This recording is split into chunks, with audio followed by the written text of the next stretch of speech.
Welcome back to another story on Infidelity Tales Lab. Before we begin, tell us, where in the world are you watching from? Now, let's dive into today's story. Chapter 1, The Foundation. Jared Atkinson had built his life like he built houses, with precision, dedication, and an unwavering commitment to excellence. At 38, he owned the most successful construction company in Cedar Falls, employing over 200 people and completing projects across 3 states. His calloused hands told the story of a man who started from nothing, working his way up from a day laborer to a millionaire contractor. 15 years ago, he'd married Angela Moody, the beautiful daughter of the town's former mayor. Angela, now 35, had been the catch of Cedar Falls, blonde, ambitious, and from a family with old money that had long since dried up.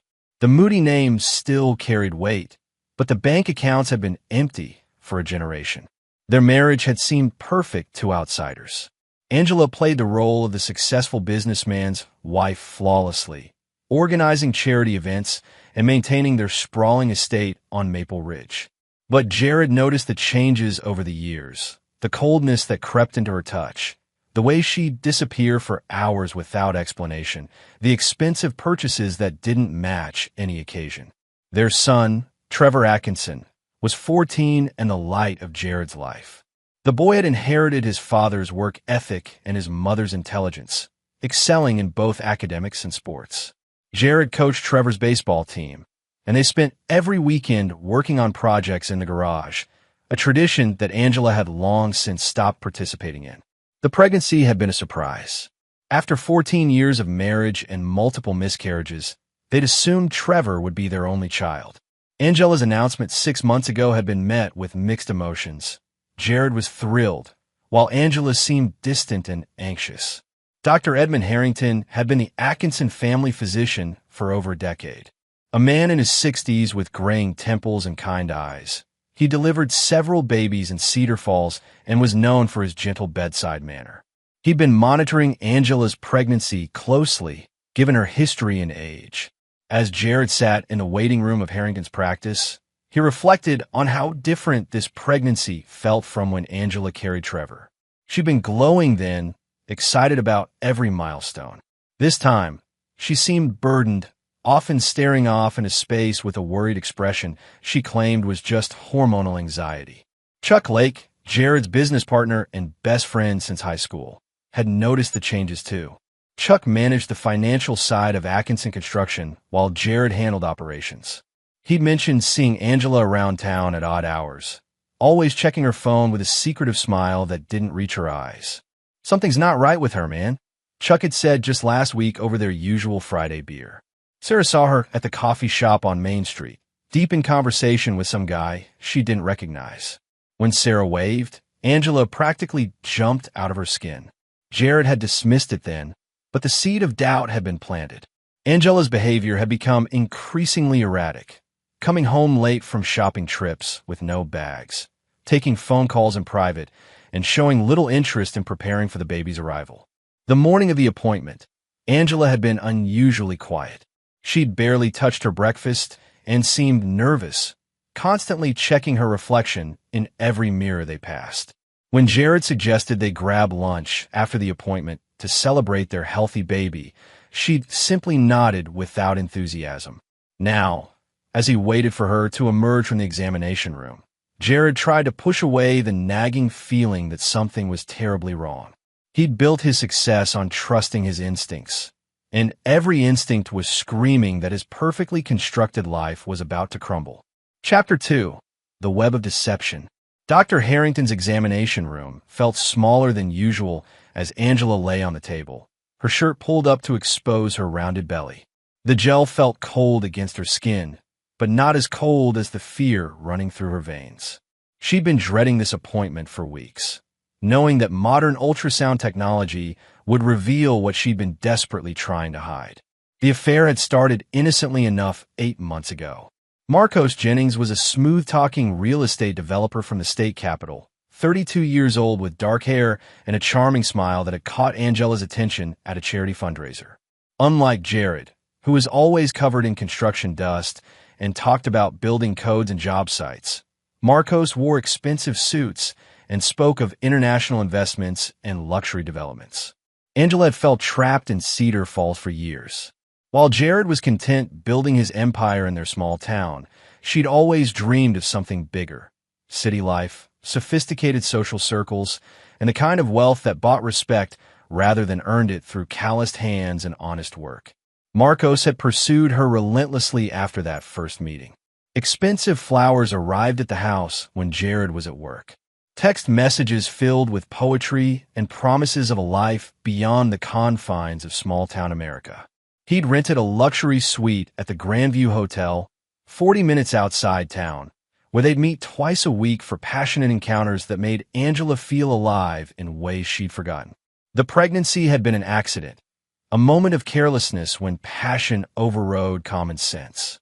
By the time Angela realized what had happened, it was too late for the quiet solution she'd initially considered.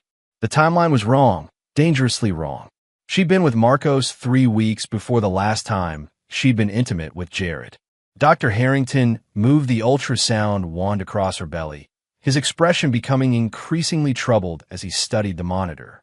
Angela couldn't see the screen from her position, but she watched his face carefully, noting the way his eyebrows furrowed and his lips pressed into a thin line.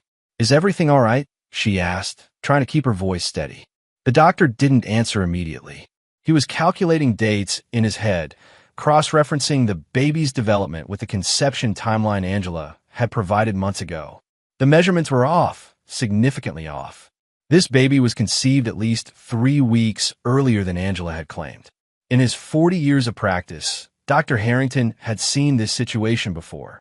The awkward silences, the nervous wives, the trusting husbands sitting in waiting rooms with excited smiles. But he'd never had to deal with a case involving people he'd known for decades, people whose lives would be shattered by what the ultrasound revealed. Meanwhile, Jared sat in the waiting room, scrolling through emails from job sites.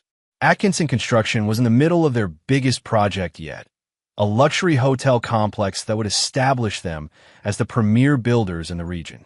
The irony wasn't lost on him that he was building the very type of establishment where his wife had been betraying him. Chuck had texted him earlier about a potential investor for their next big project, someone named Marcos Jennings who'd been asking questions about their company. Jared made a mental note to look into it later, always interested in expanding their business relationships. Trevor was at school, probably thinking about the baby sister or brother he'd been eagerly anticipating. He'd already started converting the spare room into a nursery, painting cartoon characters on the walls with the same attention to detail he applied to everything else. Jared smiled, thinking about his son's excitement, unaware that the boy's world was about to be shattered along with his own. Dr. Harrington finally set down the ultrasound wand and turned to Angela with grave eyes. "Mrs. Atkinson, we need to discuss the timeline of this pregnancy. Based on the baby's development, conception occurred approximately 26 weeks ago, not 23 as we originally calculated." Angela's face went pale. 3 weeks. The difference that would destroy everything she'd built over 15 years of marriage. She opened her mouth to speak, but no words came. "I need to speak with your husband," Dr. Harrington said quietly. "This is a conversation that affects both of you, and he deserves to know the truth." As the doctor left to get Jared, Angela closed her eyes and tried to prepare for the end of the world as she knew it. Somewhere across town, Marcos Jennings was probably closing another real estate deal, oblivious to the fact that his secret was about to destroy multiple lives. And in the waiting room, the man who'd loved and trusted her for 15 years was about to learn that his perfect life had been built on a foundation of lies. Chapter 3: The Revelation. Dr. Harrington's hands were trembling slightly as he approached the waiting room.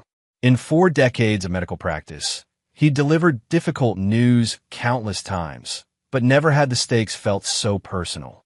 The Atkinson family had been patient since Trevor was born, and Jared had built the addition to his clinic just 5 years ago. This wasn't just about medical ethics. It was about watching a good man's world collapse. "Mr. Atkinson, could I speak with you privately for a moment?" Dr. Harrington's voice was carefully controlled, but Jared immediately noticed the tension. They walked to his office, leaving Angela alone in the examination room. Dr. Harrington closed the door and gestured for Jared to sit, but remained standing himself, pacing slightly as he gathered his thoughts. Jared, what I'm about to tell you will be difficult to hear, but you need to know the truth. He paused, looking at the man he'd known for years. The ultrasound shows that the baby's development is inconsistent with the timeline your wife provided. Based on the measurements, conception occurred approximately 26 weeks ago, not 23. Jared's brow furrowed as he processed the information. What does that mean exactly? It means the child couldn't have been conceived during the time frame when you and Angela were together. According to your wife's medical history and our previous discussions, you were away on that construction project in Denver during the conception window. The color drained from Jared's face as the implications hit him like a sledgehammer. The Denver project, he'd been there for 3 weeks in January, the biggest contract Atkinson Construction had ever landed. He'd called Angela every night, missing her terribly, looking forward to coming home to celebrate their success. Are you absolutely certain? Jared's voice was barely above a whisper. Dr. Harrington nodded gravely. I've triple-checked the measurements. There's no doubt about the timing. Jared stood up slowly, his mind racing through the past 6 months. Angela's strange behavior, the secretive phone calls, the distance between them. It all made perfect sense now. He thought about Trevor, probably sitting in algebra class, excited about becoming a big brother to a child that wasn't even his sibling. What do I do now? Jared asked, more to himself than to the doctor. That's not for me to say, Dr. Harrington replied. But Jared, you're a good man. You deserve better than this. Whatever you decide to do, you need to protect yourself and Trevor. As they walked back toward the examination room, Dr. Harrington's advice echoed in Jared's ears. Leave this hospital now and file for divorce. The words had come out before he could stop them, spoken from the heart of a man who'd watched too many good people suffer from betrayal. But Jared Atkinson was not a man who made rash decisions. As they approached the door, he was already calculating, planning. Angela was still lying on the examination table, staring at the ceiling with tears in her eyes. She knew. She'd known all along. Show me, Jared said to Dr. Harrington. Show me the ultrasound. Dr. Harrington hesitated, but turned the monitor toward Jared. There on the screen was undeniable proof, development measurements that corresponded to a conception date that made Angela's betrayal crystal clear. The baby was healthy and growing normally, but it wasn't his. Angela finally looked at him, her eyes filled with tears and desperation. Jared, I can explain. No, he said quietly, his voice carrying a coldness she'd never heard before. You can't. He studied the ultrasound for another moment, memorizing every detail. Then he looked at his wife, the woman he'd loved and trusted for 15 years, the mother of his son, the person who'd just destroyed everything he believed about his life. We're going home, Jared said, his voice eerily calm. We're going to have a conversation, and then you're going to tell me exactly who he is. Angela's face went white. Jared, please. Dr. Harrington, Jared interrupted, turning to the older man. Thank you for telling me the truth. Send me copies of everything, the ultrasound, the measurements, the timeline. Everything. As they left the hospital, Angela tried repeatedly to speak, but Jared remained silent. His mind was no longer focused on the betrayal itself. He'd already processed and accepted that reality. Instead, he was thinking about the future, about Trevor's stability, about his business, about the fact that somewhere in Cedar Falls, a man was walking around thinking he'd gotten away with destroying the Atkinson family. Jared Atkinson had built an empire through careful planning and methodical execution. He learned early in life that the key to success wasn't just working hard, it was working smart. As they drove home in silence, Angela crying softly in the passenger seat, Jared was already formulating a plan that would ensure justice was served in ways the legal system never could. The man who'd spent 15 years building a life was about to spend however long it took tearing down the lives of those who betrayed him. And unlike his construction projects, this demolition would be personal, permanent, and absolutely devastating. Chapter 4. The Hunter's Patience. That evening, Jared sat in his home office, a room lined with awards and photographs documenting 15 years of business success and family memories that now felt like elaborate lies. Angela had retreated to their bedroom, claiming a headache, while Trevor worked on homework in his room, blissfully unaware that his world had shifted off its axis. Jared opened his laptop and began what he did best: methodical research and planning. His first search was for Marcos Jennings, and it didn't take long to find information about Cedar Falls' newest predator. Jennings Development Group had a sleek website showcasing luxury properties across the state, with Marcos featured prominently as the charismatic CEO who brings dreams to life through visionary real estate development. The man was handsome in a polished way that Jared found immediately repulsive. All white teeth and expensive suits, the kind of person who'd never worked an honest day in his life. Marcos's LinkedIn profile showed him attending the same charity fundraiser where he'd likely met Angela, and his social media presence revealed a man who thrived on attention and luxury. Digging deeper, Jared discovered that Marcos was married to a woman named Samantha Jennings, a prominent attorney in the state capital. They had twin daughters, age 10, and live in $1 million home in the city's most exclusive neighborhood. The irony wasn't lost on Jared. This man was destroying multiple families simultaneously. Over the next week, Jared maintained his normal routine while secretly gathering intelligence. He told Chuck that Angela was having pregnancy complications that required rest, which explained her absence from social events and his own distracted demeanor. Chuck, ever loyal, handled extra responsibilities without question. Jared hired a private investigator named Paul Hines, a former police detective who specialized in infidelity cases. Paul was discreet and thorough, exactly what Jared needed. Within 3 days, Paul had documented Angela and Marcos's weekly meetings at the Grandview Hotel, complete with photographs and timestamps that painted a picture of calculated deception. The evidence was damning.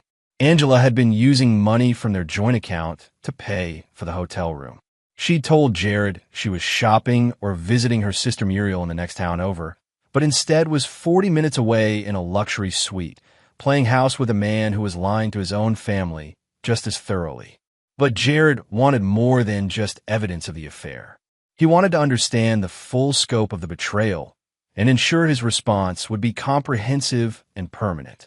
Through Paul's investigation, he learned that Marcos had been planning to leave his wife and move Angela to the state capital, where they'd start fresh with their child and Angela's settlement from the divorce. The plan revealed Angela's complete betrayal. She hadn't just been unfaithful, she'd been planning to destroy their family and take half of everything Jared had built to fund her new life with another man's child. The depth of the deception was staggering. Trevor remained oblivious, excitedly planning for his new sibling and working on the nursery. Watching his son's innocent enthusiasm was torture for Jared, but it also strengthened his resolve. Trevor deserved better than a mother who could lie so thoroughly and a stepfather who was equally dishonest. During this week of investigation, Angela grew increasingly nervous. She could sense Jared's emotional distance, but seemed to believe she could maintain the charade. She even had the audacity to ask him about paint color for the nursery, playing the role of devoted wife while continuing to meet Marcos twice weekly. Jared's respect for his wife evaporated completely as he watched her perform this elaborate deception. The woman he'd loved was revealed to be a skilled manipulator who could look him in the eyes and lie without hesitation. It was a side of Angela he'd never seen, and it disgusted him more than the affair itself. On Friday evening, exactly 1 week after the ultrasound revelation, Jared made his decision. He would not confront Angela yet. That would only force her and Marcos to become more careful or flee.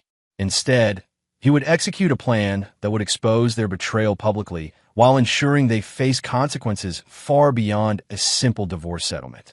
As he sat in his office, reviewing Paul's latest report, Jared felt something he hadn't experienced since building his first house: the satisfaction of a perfectly planned project about to come to fruition.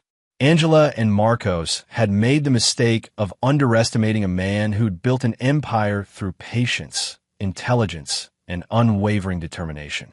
They were about to learn that Jared Atkinson was not the simple small-town contractor they'd assumed he was.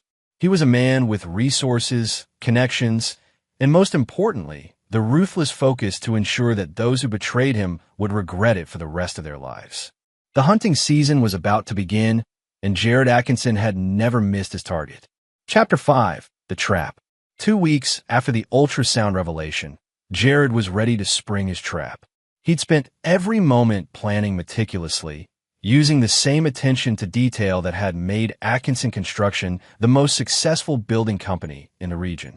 But this time, instead of creating something, he was preparing to systematically destroy the lives of those who betrayed him. The key to Jared's plan was information Paul Hines had uncovered about Marcos's business practices. Jennings Development Group was heavily leveraged, with several projects dependent on continued investor confidence. More importantly, Marcos had been cutting corners on environmental regulations and safety standards, violations that could result in criminal charges if properly documented and reported. Jared's first move was strategic and seemingly innocent. He arranged a business meeting with Marcos under the pretense of discussing a potential partnership. Atkinson Construction's reputation in the region made them an attractive partner for any developer, and Marcos eagerly agreed to meet. They met at the Cedar Falls Country Club, a place where Jared held considerable influence as a founding member. Marcos arrived in his BMW, dressed in an expensive suit that probably cost more than most people made in a month. The man exuded arrogance, clearly believing he was about to close a lucrative deal with a simple small-town contractor. "Jared, I've heard incredible things about your company," Marcos said, extending his hand with a practiced smile. "I think we could do great things together." Jared shook his hand, noting the soft palm that had never held a hammer or earned an honest callus. "I'm always interested in working with ambitious developers. Tell me about your current projects." Over lunch, Marcos enthusiastically described his various developments, inadvertently revealing details about cost-cutting measures and regulatory shortcuts that Jared mentally cataloged. The man was so confident in his own cleverness that he essentially confessed to numerous violations without realizing it. "I found that sometimes you have to be creative with regulations," Marcos said with a conspiratorial wink.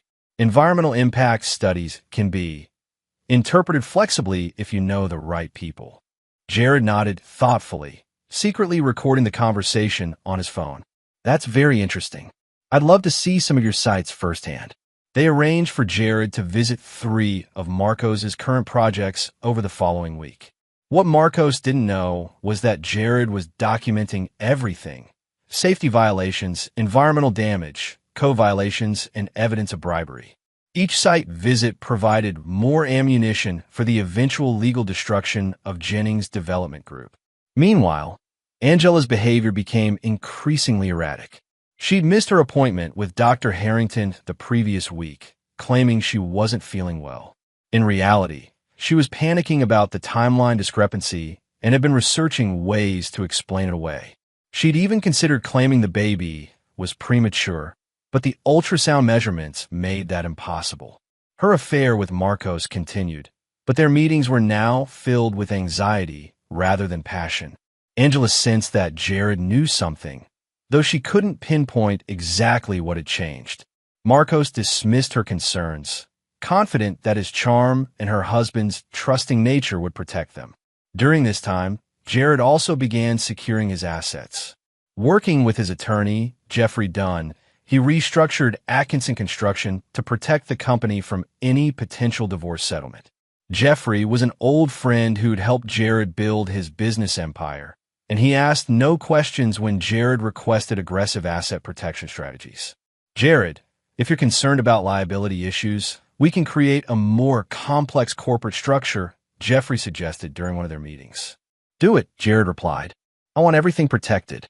The house, the business, Trevor's college fund, everything." Trevor remained a bright spot in Jared's increasingly dark world. The boy continued working on the nursery, painting cartoon characters with the same precision his father applied to construction projects. Watching his son's innocent excitement was both heartbreaking and motivating for Jared. Trevor deserved protection from the chaos that was about to erupt. On Thursday evening, Paul Hines delivered the final piece of evidence Jared needed.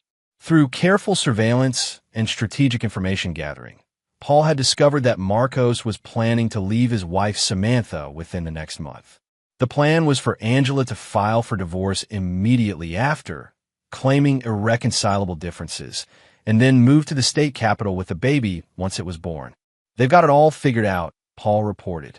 "Marcos has already put a deposit on a penthouse apartment downtown. Angela's been researching divorce attorneys who specialize in high-asset cases. They think they're going to walk away with half of everything you've built." Jared smiled coldly as he reviewed the surveillance photos showing Angela and Marcos at the Grandview Hotel earlier that week. They're about to learn that some plans don't survive contact with reality. That night, as Angela slept beside him, Jared finalized his strategy. He would reveal his knowledge of the affair in a way that would maximize damage to both betrayers while protecting himself and Trevor. The timing would be crucial.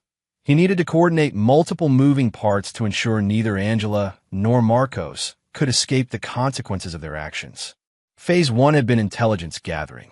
Phase 2 had been evidence collection and asset protection. Phase 3, which would begin the following Monday, was total war. And Jared Atkinson had never lost a war he'd chosen to fight. Chapter 6, The Reckoning. Monday morning arrived with unseasonable warmth for October, as if the universe itself was conspiring to make this perfect day for destruction. Jared woke before dawn, as he had every morning for the past 3 weeks, but today felt different. Today, the planning phase ended and the execution phase began. At 7 a.m., while Angela was still sleeping and Trevor was getting ready for school, Jared made his first call. He contacted the State Environmental Protection Agency and reported the violations he'd documented at Marcos' construction sites. The evidence was comprehensive: photographs, recorded conversations, and documentation of illegal dumping and safety violations that put both workers and the public at risk. His second call was to the Internal Revenue Service. Marcos had been bragging about tax strategies that crossed the line into fraud, and Jared had carefully documented every detail. The IRS took such reports seriously, especially when accompanied by substantial evidence. The third call was to Samantha Jennings, Marcos' unsuspecting wife. Jared had debated this decision, but ultimately decided she deserved to know the truth about her husband's double life. "Mrs. Jennings, my name is Jared Atkinson. I have information about your husband that you need to know. Could we meet for coffee this morning?" Samantha's voice was cautious but curious. "I'm not sure what this is about, Mr. Atkinson. Your husband is having an affair with my wife, and they're planning to leave their families.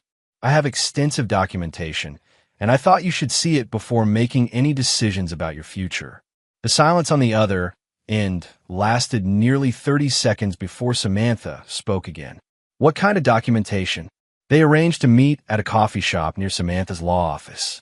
Jared brought copies of everything: surveillance photos, hotel receipts, text messages that Paul had obtained through various means, and the ultrasound that proved Angela was carrying Marcos' child.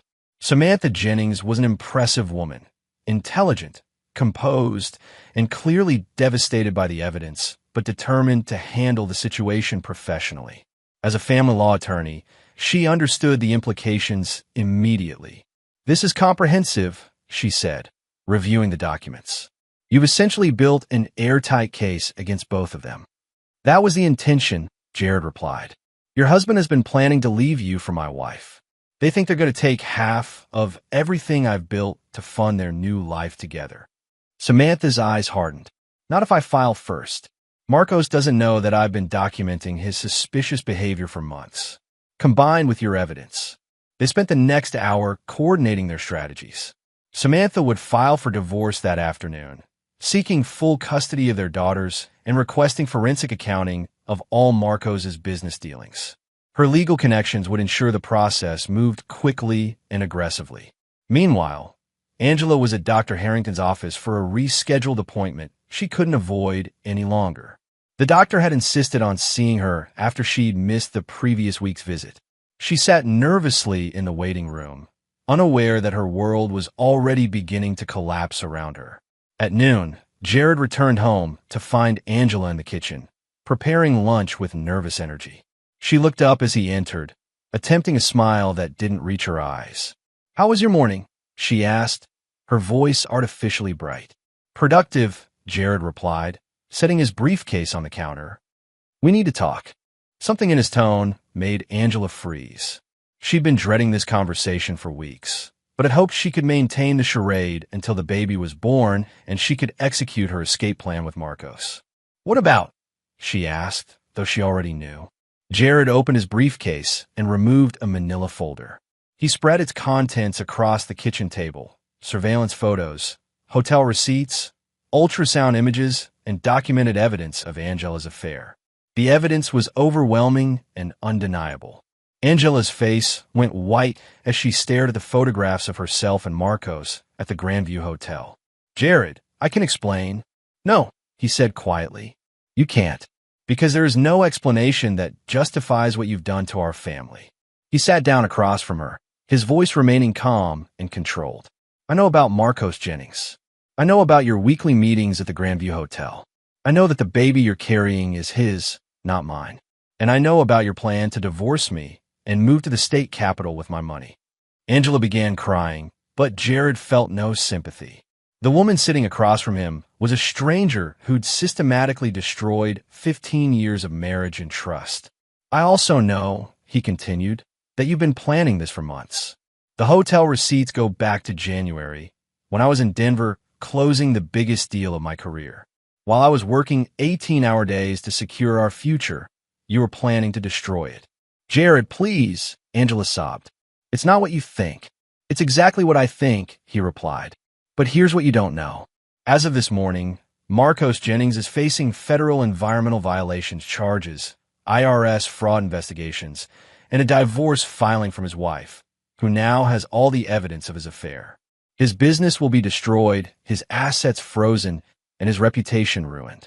Angela's crying stopped as the implications hit her. "What did you do?"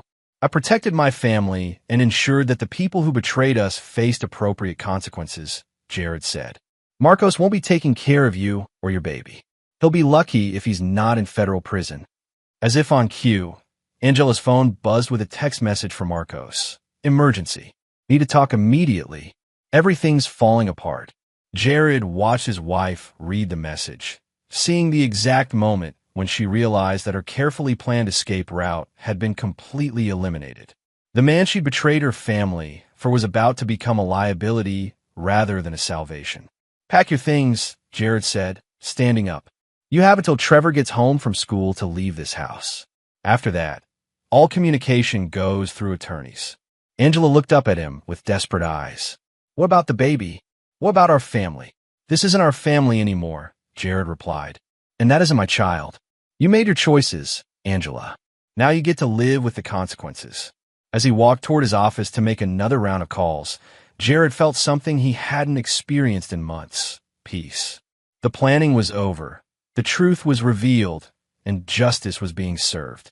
Phase 3 had begun, and it was proceeding exactly as designed. Chapter 7: The Domino Effect. Within 24 hours of Jared's revelation, the carefully constructed lies that had held Angela and Marcos' affair together crumbled like a house built on a foundation of sand. The speed and thoroughness of the collapse exceeded even Jared's expectations, proving that dishonest people rarely limit their deception to just one area of their lives. Marcos Jennings received the first blow Tuesday morning when federal agents arrived at his office with search warrants related to the environmental violations Jared had reported. The agents seized computers, files, and financial records dating back 3 years. By noon, the story had broken in the state capitol's business journal, with headlines reading "Developer Faces Federal Environmental Charges." The second blow came that afternoon when Samantha Jennings filed for divorce, accompanied by a motion for emergency asset freezing based on evidence of marital infidelity and financial irregularities. Her filing included Jared's surveillance evidence and additional documentation she'd gathered independently, painting a picture of a man who'd systematically deceived both his family and his business partners. Angela, meanwhile, had spent Monday night at a hotel, calling Marcos repeatedly as she watched their perfect plan disintegrate. When she finally reached him Tuesday evening, the man who'd promised her a life of luxury and sophistication was barely holding himself together. "Everything's ruined," Marcos said, his voice lacking its usual confidence. "The Fed seized everything. Samantha's frozen all our accounts. My investors are backing out. I don't know how this happened so fast." "Jared happened," Angela replied bitterly. "He knew everything. He's been planning this for weeks." "What do you mean he knew everything?" Angela explained the ultrasound revelation and Jared's methodical investigation. As she spoke, Marcos realized the scope of the trap that had been set for them. The simple contractor he'd dismissed as an easy mark had orchestrated their destruction with precision that would have impressed a military strategist. "We need to figure this out," Marcos said, but his voice lacked conviction. "Maybe we can." "There is no we anymore," Angela interrupted. "You're about to lose everything, and I'm pregnant with your child. How exactly are you going to take care of us now?" The conversation ended with Marcos hanging up, leaving Angela alone in a hotel room, surrounded by the wreckage of her choices. The man she betrayed her family for had revealed himself to be exactly what Jared had always been, but in reverse. Where Jared was reliable, Marcos was weak. Where Jared was principled, Marcos was selfish. Where Jared fought for his family, Marcos abandoned his responsibilities at the first sign of trouble. Wednesday brought more devastating news for both betrayers. The IRS announced a full audit of Jennings Development Group, with potential criminal charges pending. 3 major investors pulled out of Marcos's projects, citing reputational concerns. His business lawyer informed him that the company would likely be forced into bankruptcy within 60 days. For Angela, the reality of her situation became increasingly clear. Her sister Muriel refused to let her stay at her house, disgusted by Angela's betrayal of Jared and Trevor. Her parents, the once proud Moody family, were mortified by the scandal and offered only cold disapproval rather than support. Chuck Lake, meanwhile, proved his loyalty to Jared by ensuring that word of Angela's affair spread through Cedar Falls' tight-knit business community with surgical precision. By Wednesday evening, everyone who mattered knew exactly what had happened and where the blame lay. Public opinion was overwhelmingly supportive of Jared and contemptuous of Angela's betrayal. Trevor handled the news with the same maturity he applied to everything else, though Jared could see the pain in his son's eyes. "Is Mom ever coming home?" the boy asked Wednesday night as they worked on a new project in the garage, building a bookshelf for Trevor's room to replace the nursery decorations he'd removed himself. "No," Jared replied honestly, "but we're going to be fine. We've always been a good team, and that's not going to change." "I'm sorry about the baby," Trevor said quietly. "I was really excited about being a big brother." Jared put down his tools and looked at his son, the one part of his marriage that had been genuine and valuable. "You're going to be a great big brother someday, when the time is right. This isn't about you, Trevor. You did nothing wrong." Thursday brought the final domino in Jared's carefully orchestrated campaign. Paul Hines delivered evidence that Marcos had been embezzling from his own company to fund his affair with Angela. The expensive hotel suite, the gifts, even Angela's shopping sprees had been paid for with money stolen from investors and business partners. The embezzlement evidence was the final nail in Marcos's professional coffin. Within hours of its delivery to federal investigators, warrants were issued for his arrest. He was picked up Thursday evening at his office, led away in handcuffs as local news cameras captured every moment of his humiliation. Angela watched the arrest on the local news from her hotel room, her hand resting on her growing belly as she realized the full scope of what her choices had cost. The man she betrayed her family for wasn't just unfaithful and weak. He was a criminal who'd used her as an unwitting accomplice in his schemes. Friday evening, exactly 1 week after Jared had confronted Angela with the evidence of her betrayal, he sat in his office reviewing the results of his campaign. Marcos Jennings was in federal custody, facing charges that would likely result in a decade in prison. His business was bankrupt, his assets seized, and his reputation destroyed beyond repair. Angela was alone, pregnant, and facing a divorce settlement that would leave her with minimal assets thanks to the prenuptial agreement she'd forgotten about and the adultery clause that voided most of her financial protections. Her family had disowned her friends had abandoned her, and the man she'd betrayed her family for was headed to prison. As Jared closed the files on his desk, he felt the satisfaction of a job completed successfully. The planning had been meticulous, the execution flawless, and the results comprehensive.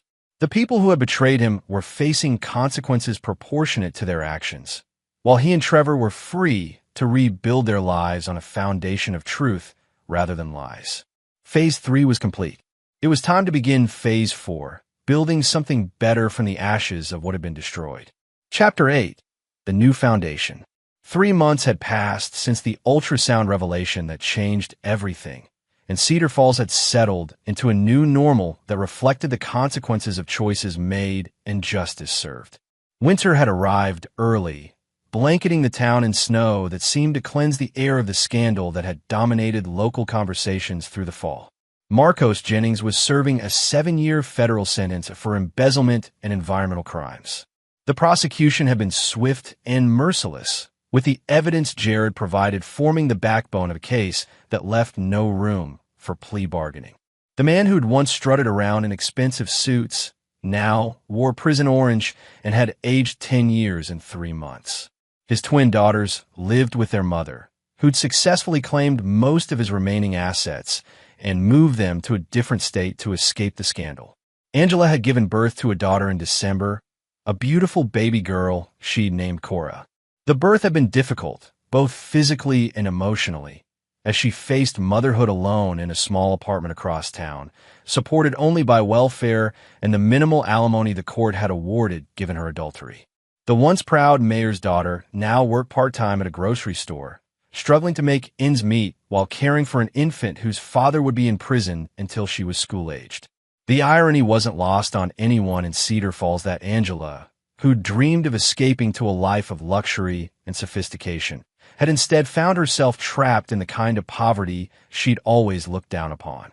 Her family had slowly begun speaking to her again, but the relationships remained strained and conditional. The Moody name, once prestigious in Cedar Falls, was now associated with scandal and poor judgment. Jared, meanwhile, had thrived in ways that surprised even him. The divorce had been finalized in January, with Angela receiving far less than she'd expected thanks to the prenuptial agreement and the evidence of her infidelity. Atkinson Construction had landed 2 major contracts in the aftermath of the scandal, as clients appreciated Jared's integrity and the way he'd handled his personal crisis with dignity. Trevor had adjusted to their new life with remarkable resilience. The boy had initially struggled with anger toward his mother, but Jared had worked carefully to help his son process the betrayal without letting it poison his view of all relationships. They'd grown even closer, spending evenings working on projects and weekends exploring hiking trails around Cedar Falls. "Dad," Trevor said one Saturday morning as they worked on rebuilding the deck behind their house, "do you think you'll ever get married again?" Jared paused his hammering and considered the question. At 40, he felt older and wiser, but not bitter. The betrayal had taught him the value of careful judgment, but it hadn't destroyed his capacity for trust. It had simply made him more selective about who earned it. "Maybe someday," he replied honestly, "but not until you and I have finished building our new life together. We're a pretty good team as we are." Chuck Lake had become an even closer friend through the crisis, his loyalty during the darkest period cementing a bond that went beyond business partnership. His wife Sarah had taken on something of a protective role toward Trevor, ensuring the boy felt supported by their broader community even as his nuclear family had been shattered. The reconstruction of Jared's personal life paralleled his approach to construction projects, methodical, patient, and built to last. He joined the school board, becoming an advocate for programs that supported children from broken homes. He'd started a scholarship fund in Trevor's name, helping local students afford trade school or college. Dr. Harrington had retired in December, selling his practice to a younger physician but remaining in Cedar Falls. He occasionally joined Jared for coffee, and their conversations often touched on the ethical challenges of truth-telling and the unexpected ways that honesty could lead to justice. "You did the right thing," the old doctor had said during one of their conversations. "It took courage to tell you the truth, but it would have been worse for everyone if I'd stayed silent." Including Angela, Jared had replied. Living a lie was destroying her, even if she couldn't see it. The truth gave her a chance to face reality and maybe become a better person. By spring, Angela had indeed begun showing signs of personal growth, though it came at a tremendous cost. The struggle of single motherhood and financial hardship had stripped away the entitlement and superficiality that had characterized her personality for years. She worked hard at her job, cared devotedly for Cora, and had begun attending counseling sessions to understand how she'd made such destructive choices. She occasionally saw Jared around town. Cedar Falls was too small to avoid each other completely, but their interactions were brief and polite. The anger had faded, replaced by something closer to pity on his part and regret on hers. They'd both moved beyond the hatred and hurt to a place where they could coexist peacefully while living entirely separate lives. Trevor had asked to meet his half-sister, and after careful consideration, Jared had arranged supervised visits. The boy was curious about Cora, but clear that Angela's choices had consequences that affected their relationship permanently. He was polite but distant during visits, protective of his loyalty to his father while maintaining basic human decency toward his mother. As spring turned to summer, Jared reflected on the year that had changed everything. The betrayal had initially felt like the end of the world, but it had actually been the end of a lie that had been slowly poisoning his life for years. The truth had been devastating, but ultimately liberating, allowing him to build something authentic and lasting. Standing on his rebuilt deck one evening, watching Trevor practice baseball in the backyard, Jared felt something he hadn't experienced in years. Complete contentment with his life as it actually was, rather than as he'd imagined it to be. The foundation was solid now, built on truth, integrity, and the unbreakable bond between a father and son who'd survived the worst together and emerged stronger. Chapter 9. Justice Served. 2 years after the ultrasound that revealed the truth, Cedar Falls had fully absorbed the lessons of the Angela Atkinson scandal, and the town had moved on with the collective wisdom that comes from witnessing justice served comprehensively and fairly. The story had become something of a local legend, a cautionary tale about the consequences of betrayal and the rewards of integrity. Marcos Jennings remained in federal prison, with 5 years left on his sentence. Reports from his ex-wife Samantha indicated that he'd become a model prisoner, finally facing the reality of his actions and their consequences.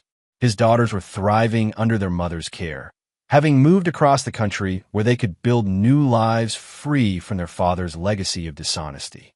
Angela had continued her slow journey toward redemption, though it remained a difficult path marked by the consequences of her choices.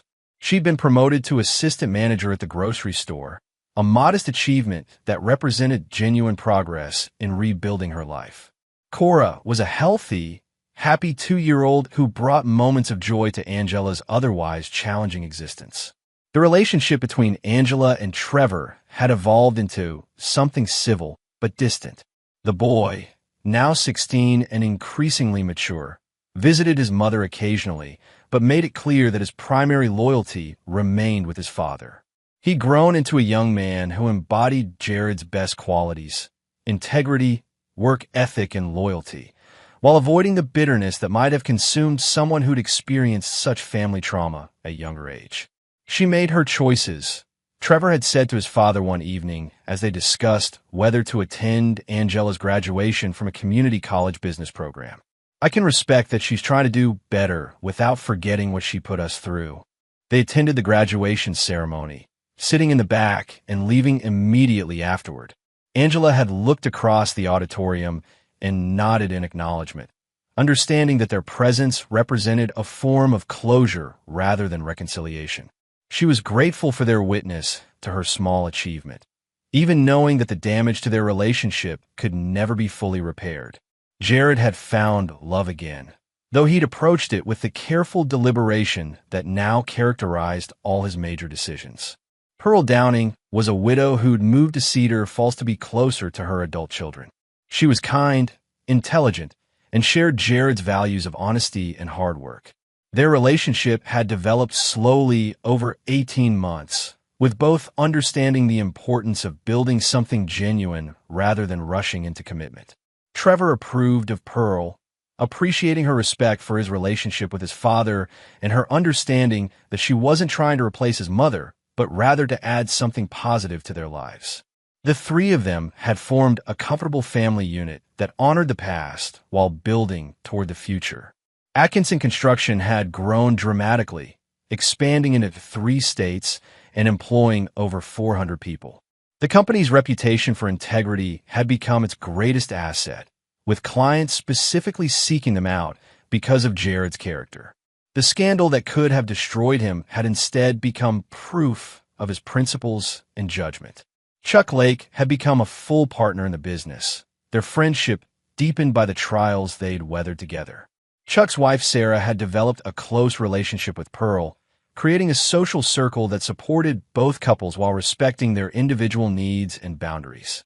Dr. Harrington, though retired, remained a respected figure in Cedar Falls, often cited as an example of professional integrity who'd chosen truth over comfort when faced with a difficult situation.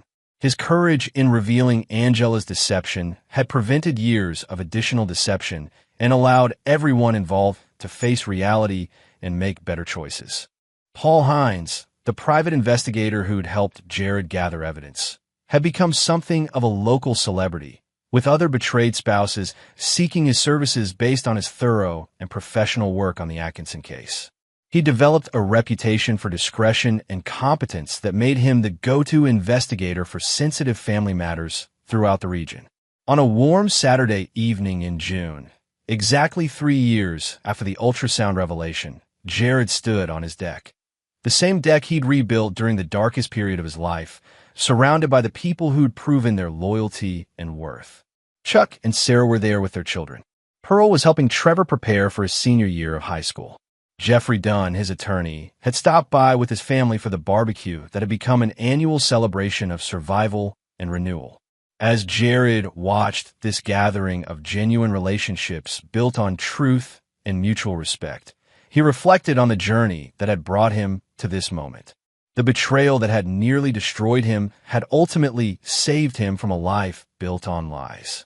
The pain that had seemed unbearable had led to growth and wisdom he wouldn't have gained any other way. Any regrets? Pearl asked, joining him at the deck railing as the sun set over Cedar Falls. Jared considered the question seriously, as he did all questions about the past 3 years. About trusting too much initially? No. About how I handled the truth when I learned it? No. About the consequences that followed? No. He looked across the yard, where Trevor was showing Chuck's youngest son how to properly swing a baseball bat, the same patient instruction Jared had received from his own father decades ago. The cycle of positive influence continued, unbroken by the betrayal that had threatened to poison everything good in his life. The only regret I have, Jared continued, is that it took a crisis to show me the difference between the life I thought I wanted and the life I actually needed. But even that wasn't really a mistake, it was education. As the evening wound down and their friends departed, Jared felt the deep satisfaction that comes from surviving the worst and building something better from the wreckage. Angela and Marcos had paid the full price for their betrayal, not through revenge, but through the natural consequences of their choices and the justice that follows when truth replaces lies. The foundation was solid now, built on bedrock rather than sand. Whatever the future held, Jared knew he was ready for it, surrounded by people whose love was genuine and whose loyalty had been tested and proven. Justice had been served, not through hatred or bitterness, but through the simple act of refusing to live a lie and insisting that actions have consequences. In Cedar Falls, the story of Jared Atkinson had become more than local legend. It was proof that integrity, patience, and careful judgment could triumph over deception, betrayal, and selfishness. The man who'd lost everything had gained something more valuable, a life built on truth, surrounded by people worthy of trust, and anchored by the unshakable knowledge that he'd faced the worst and emerged victorious. The ultrasound that had revealed the lie had ultimately delivered the truth that set everyone free. And in the end, that truth had been worth every moment of pain it had cost to uncover. And there you have it. Another story comes to an end. What did you think? I'd love to hear your thoughts in the comments below. If you enjoy this story, consider joining our community by subscribing. It means the world to us. For more stories like this one, check out the recommended videos on screen. And I'll see you there. Welcome back to another story on Infidelity Tales Lab. Before we begin, tell us, where in the world are you watching from? Now, let's dive into today's story. Chapter 1. The Video That Changed Everything. Master Sergeant Tyler Kozlov had seen hell in 3 tours of duty across 2 continents. But nothing prepared him for the grainy phone video that would arrive on a Tuesday evening in November. The notification pinged while he was cleaning his weapon in the barracks at Forward Operating Base Chapman in Afghanistan, just 2 weeks before his scheduled return home to Colorado. The sender was Dale Morrison, his next-door neighbor for the past 6 years. Dale was a retired police detective, a man who didn't speak unless he had something important to say. The message was brief. Tyler, you need to see this. Call me after you watch it. Tyler's hands trembled slightly as he opened the video file. The timestamp showed it was recorded 3 days ago, during what appeared to be a heavy snowfall in his neighborhood. The camera was positioned behind Dale's kitchen window, looking across the yard toward Tyler's 2-story colonial home. At first, Tyler couldn't make sense of what he was seeing. His wife Amanda stood in the doorway, her dark hair disheveled, still wearing the silk robe he'd bought her for their anniversary 2 years ago. She was shouting at someone inside the house, her face contorted with rage in a way Tyler had never seen before. Then he saw his 9-year-old son, Lucas, emerge from the house, stumbling slightly as he was pushed through the doorway. The boy was wearing only thin pajamas and socks, no coat, no shoes. Snow was falling heavily, already several inches deep on the ground.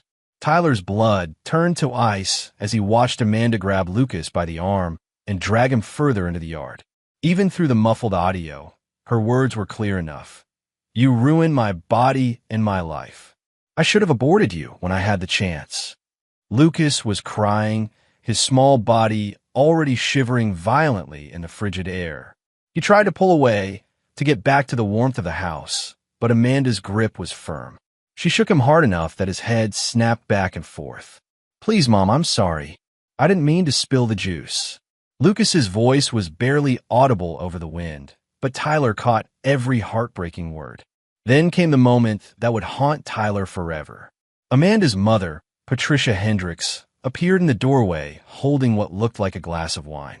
Instead of intervening, instead of protecting her grandson, she simply stood there watching with cold indifference. You're doing the right thing, honey, Patricia called out to her daughter. The boy needs to learn consequences. His father isn't here to discipline him, so someone has to.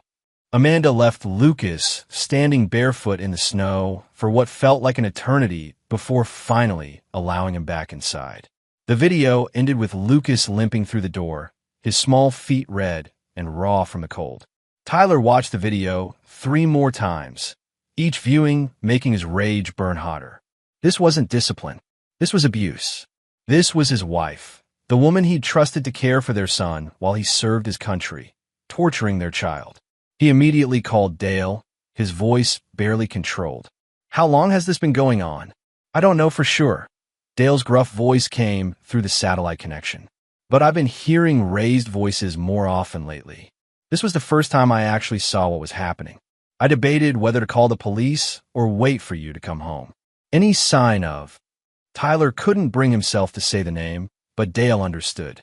The Camaro's been in your driveway overnight several times this month. Usually leaves early morning before the school bus comes.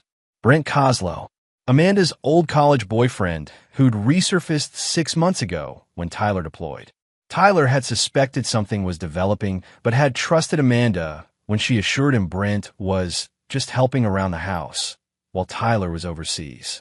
Dale, I need you to do me a favor. Keep watching. Keep recording if you can. But don't intervene unless Lucas is in immediate danger. I'm coming home, and when I do, I'm going to handle this my way. Tyler's mind was already working, calculating, planning.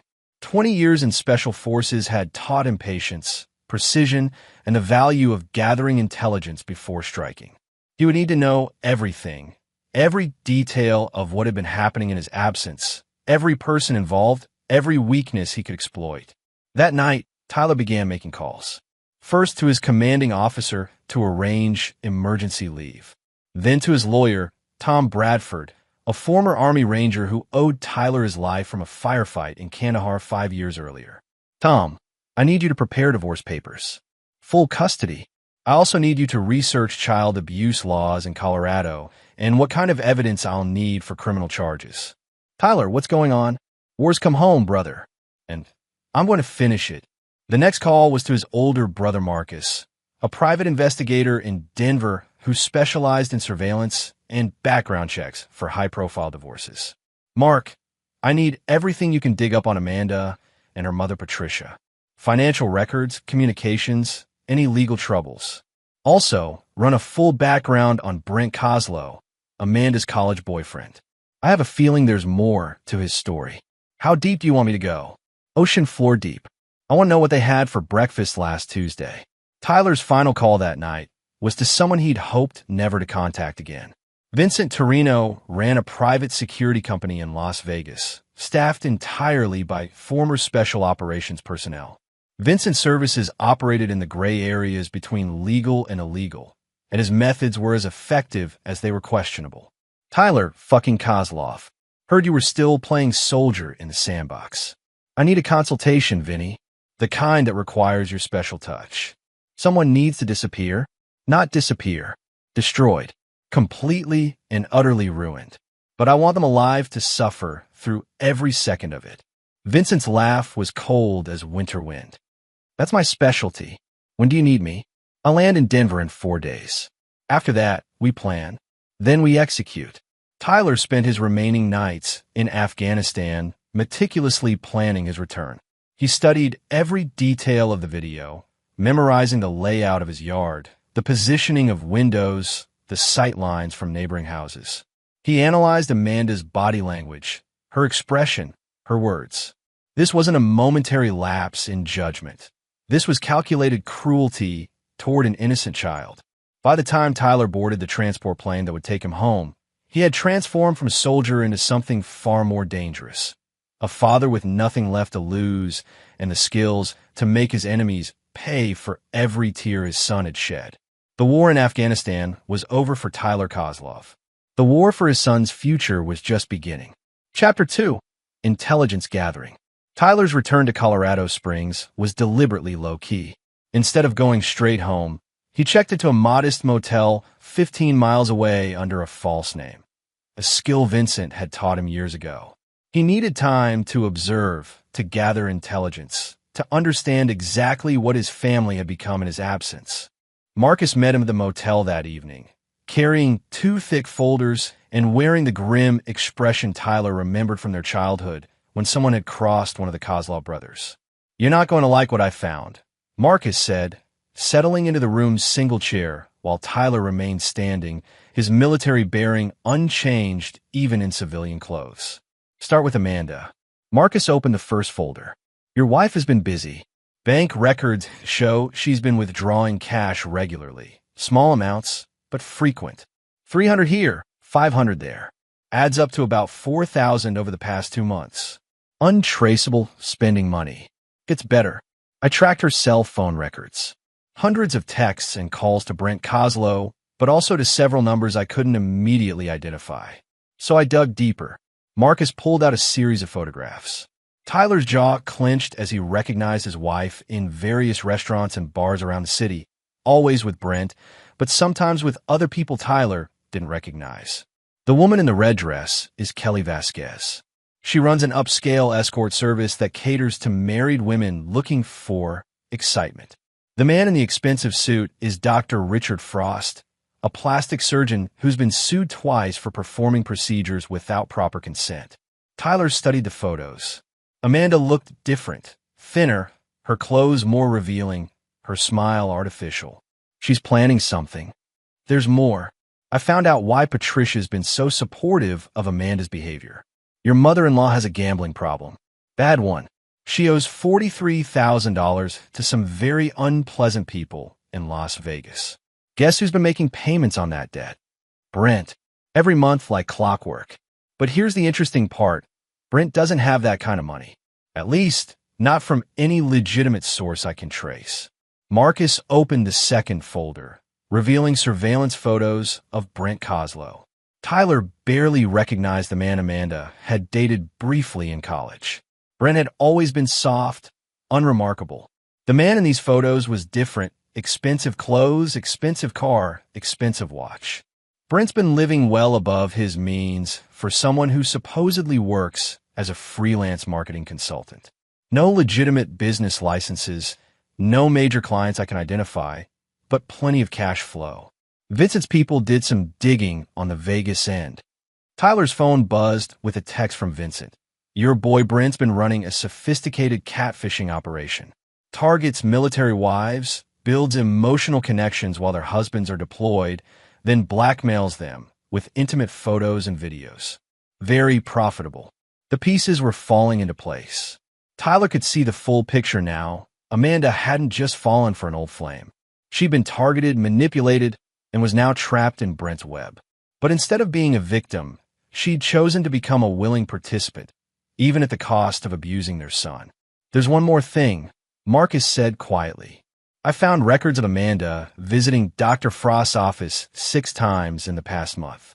She's scheduled for a procedure next week, something called reconstructive surgery. The consultation notes mention restoring pre-pregnancy condition. Tyler's hands clenched into fists. The implication was clear. Amanda was planning to erase all physical evidence of Lucas's birth, as if their son had never existed. That evening, Tyler conducted his own surveillance. He parked 3 blocks from his house and walked through the neighborhood he'd called home for 6 years, noting every detail that had changed. Dale Morrison spotted him first, crossing the street with the purposeful stride of a man who'd been waiting for this moment. Tyler, damn glad you're back. How's Lucas? Dale's weathered face darkened. Quiet. Too quiet for a 9-year-old boy. He gets off the school bus, goes straight inside. Doesn't come out to play anymore. Haven't seen him smile once since you left. Anyone else seen what's happening? A couple of the neighbors have noticed things, but nobody wants to get involved. The Hendersons moved out last month, said they couldn't stand listening to the shouting anymore. Tyler spent 2 hours walking the perimeter of his property, identifying sight lines, escape routes, and potential surveillance positions. His house, once a symbol of the American dream he'd fought to protect, now felt like enemy territory. At midnight, Tyler was positioned in the tree line behind his house when Brent's red Camaro pulled into the driveway. Tyler watched through night vision binoculars as his wife ran out to greet her lover, throwing herself into his arms with an enthusiasm she'd never shown Tyler. They disappeared inside, and Tyler fought every instinct telling him to storm in and end this immediately. But patience was a weapon, and Tyler had learned to wield it with surgical precision. An hour later, Tyler's phone vibrated with a message from Dale. Boys crying again. 3rd night this week. Through his binoculars, Tyler could see Lucas's bedroom window on the 2nd floor. A faint light was visible, probably his son hiding under the covers with a flashlight, trying to find comfort in books while his mother entertained her lover downstairs. Tyler made a decision that would haunt him forever. He climbed the old oak tree that bordered his property and positioned himself outside Lucas's window. The boy was indeed reading under the covers, but Tyler could see the tear stains on his cheeks, the way his small body flinched at every sound from below. Tyler tapped gently on the window. Lucas looked up, terrified at first. Then his eyes widened in disbelief. "Daddy," he whispered. Tyler held a finger to his lips, then pointed to the window latch. Lucas understood immediately, quietly opening the window, just enough for them to whisper. "I'm here, buddy. Daddy's home. But Mom said you weren't coming back for weeks." She said. Lucas's voice broke. "She said you might not come back at all. I'm here now, and I'm never leaving you again. But I need you to be brave for a little while longer." Can you do that for me? Lucas nodded solemnly, far too mature for his 9 years. I need you to pretend you never saw me tonight. Don't tell anyone. And if anyone hurts you again, you have this. Tyler handed Lucas a small device through the window. It's a panic button. You press it, and I'll know you need help immediately. Are you going to fix everything, Daddy? Tyler looked into his son's eyes that had seen too much, suffered too much in his absence. Yes, son. Daddy's going to fix everything. The next morning, Tyler returned to his surveillance position just as the school bus arrived. He watched Lucas walk to the curb, his backpack heavy, his shoulders slumped. The boy looked back at the house once before boarding the bus, and Tyler saw something in his son's expression that crystallized his resolve. Hope. Lucas believed his father would save him, and Tyler would burn down the world before he'd let that belief prove false. That afternoon, Tyler met with Vincent Torino at a discreet restaurant in downtown Denver. Vincent looked exactly as Tyler remembered. Expensive suit, predatory smile, eyes that had seen too much violence to ever be completely civilized. So what's the play?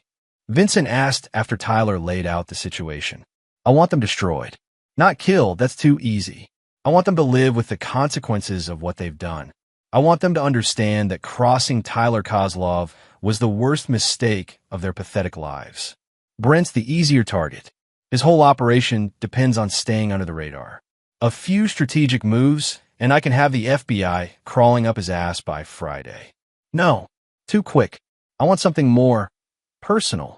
Vincent's grin widened. You always were a vindictive bastard. I like it. What about the wife? Amanda chose her side when she put her hands on my son. She's going to learn that some choices have permanent consequences. And the mother-in-law? Tyler's expression went completely cold. Patricia Hendricks handed her daughter a drink and told her she was doing the right thing while my son stood barefoot in the snow. She's going to pay for every second of his suffering. Vincent leaned back in his chair, studying Tyler like a chess player contemplating his next move. This is going to be expensive. And messy. I don't care about expensive. As for messy, Tyler's smile was winter cold. They started this war when they hurt my boy. I'm just going to finish it. Chapter 3. The trap begins. Lucas was the key to everything.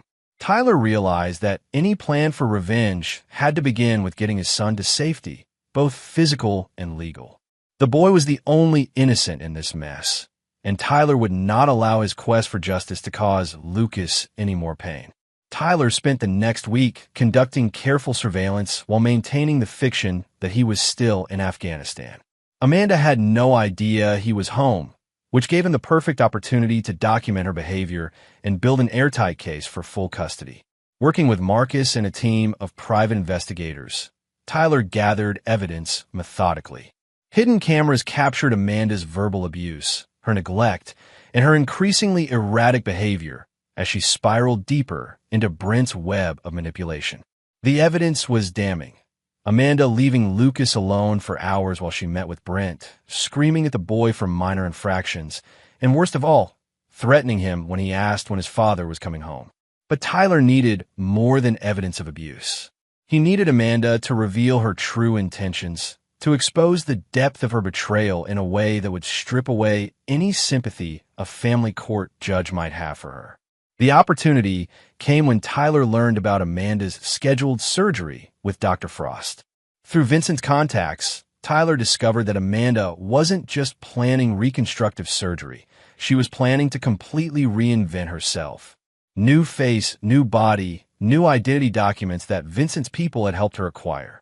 Amanda was planning to disappear with Brent, leaving Lucas behind. Tyler felt something cold and final settle in his chest when he learned this. Whatever love he'd once felt for Amanda died in that moment, replaced by something far more dangerous, absolute clarity of purpose. The trap Tyler designed was elegant in its simplicity. Using his connections in military intelligence, Tyler created a false identity as a wealthy defense contractor looking to relocate his family to a small town where Brent could start fresh with his new consulting business. Vincent's people made contact with Brent through intermediaries, dangling the promise of a $2 million contract for marketing services. Brent took the bait immediately. His greed, combined with his arrogance, made him the perfect mark. Within days, he was planning to move Amanda and himself to Montana, where their new life would begin just as soon as Amanda's surgery was complete. But Tyler had no intention of letting them leave Colorado. Instead, he would use their escape plan to expose them publicly and ensure they face consequences for every crime they'd committed. The first phase of Tyler's revenge began on a Tuesday morning when Lucas was safely at school. Tyler, using his false identity, arranged to meet Brent at an upscale restaurant to discuss the Montana opportunity. Unknown to Brent, every word would be recorded, and several of Vincent's people would be positioned throughout the restaurant to ensure nothing went wrong. Brent arrived exactly on time, dressed in an expensive suit that Tyler now knew was purchased with money stolen from military wives. Tyler barely contained his rage as he shook hands with the man who had destroyed his family. "Mr. Davidson," Brent said, using Tyler's false name, "I have to say, your offer sounds too good to be true." "Good things come to those who position themselves correctly," Tyler replied, studying Brent's body language. The man was nervous but trying to project confidence. "I understand you have experience working with military families?" Brent's smile faltered slightly. "Some experience, yes. It's a specialized market." "Indeed. Loyalty is so important in that community. I imagine trust is everything." "Absolutely. You have to understand their unique vulnerabilities." Tyler felt his jaw clench at the casual way Brent discussed exploiting military families, but he maintained his cover. "My research indicates you've been quite successful in Colorado. Several satisfied clients, I'm told. Very satisfied. In fact, I'm helping one family right now transition to a new chapter in their lives. The husband has been overseas, and sometimes absence makes people realize what they really want. How fortunate for them to have your guidance." Tyler spent 2 hours drawing information from Brent, learning details about his operation that would eventually be turned over to federal investigators. But more importantly, Tyler learned about Brent's plans for Amanda and his complete disregard for Lucas's welfare. "The kid's not really part of the equation," Brent said when Tyler asked about Amanda's family situation. "Amanda's made it clear she wants a fresh start. Kids can be complicated. What about the father? Won't he object to his child being relocated?" Brent's laugh was ugly. "Military guys like that, they're all the same. They think they're heroes, but they're just suckers fighting someone else's war while their real lives fall apart at home. By the time he figures out what happened, we'll be long gone." Tyler excused himself to the bathroom, where he spent 5 minutes staring at his reflection in the mirror, fighting the urge to return to the table and snap Brent's neck. Instead, he returned and concluded the meeting with promises to finalize their arrangement within the week. That evening, Tyler finally made contact with Lucas directly. He waited until Amanda left the house, another meeting with Brent at a hotel across town, then used his key to enter his own home for the first time in months. Lucas was in his room doing homework when Tyler appeared in the doorway. The boy looked up, and for a moment Tyler saw the fear that had become his son's default expression. Then recognition dawned, and Lucas launched himself into Tyler's arms with a sob that broke his father's heart. "Daddy, you're really here." "I'm here, buddy. I'm here, and I'm never leaving you again."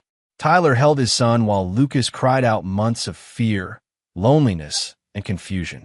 When the tears finally stopped, Tyler sat on the bed and looked directly into his son's eyes.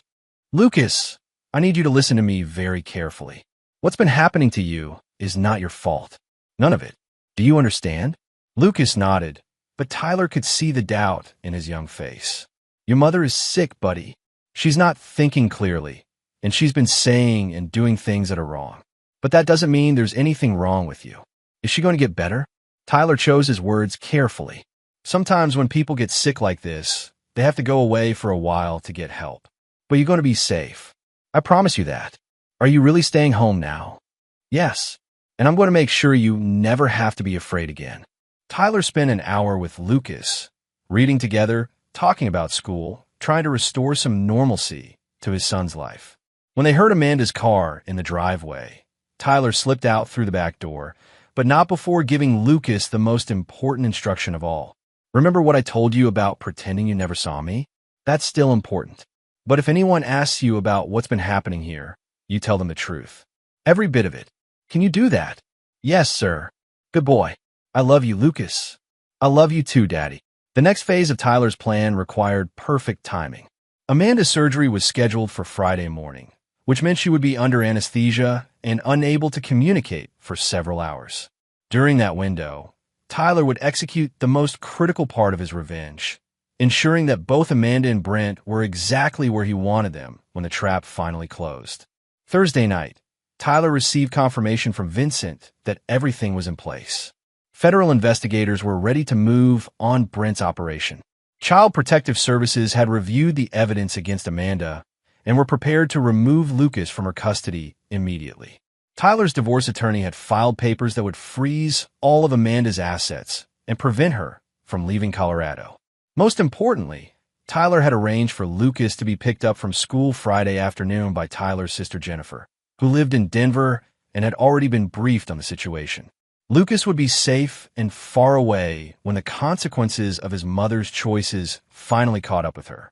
Friday morning arrived gray and cold, much like the day captured in Dale's video months earlier. Tyler positioned himself across from Dr. Frost's office, watching as Amanda entered the building for what she believed would be the final step in her escape plan. She had no idea that Tyler had spent the night systematically destroying every aspect of the new life she tried to build with Brent. Her surgery would proceed as scheduled, but she would wake up to a very different world than the one she'd expected. Tyler's phone buzzed with a message from Vincent. Federal agents are moving on your boy Brent in 10 minutes. You sure you don't want to be there to watch? Tyler typed back, I'll have better seats for the main event. The main event would be Amanda's awakening. When she discovered that her lover was in federal custody, her mother was facing her own reckoning, and her son was beyond her reach forever. But first, Tyler had one more stop to make.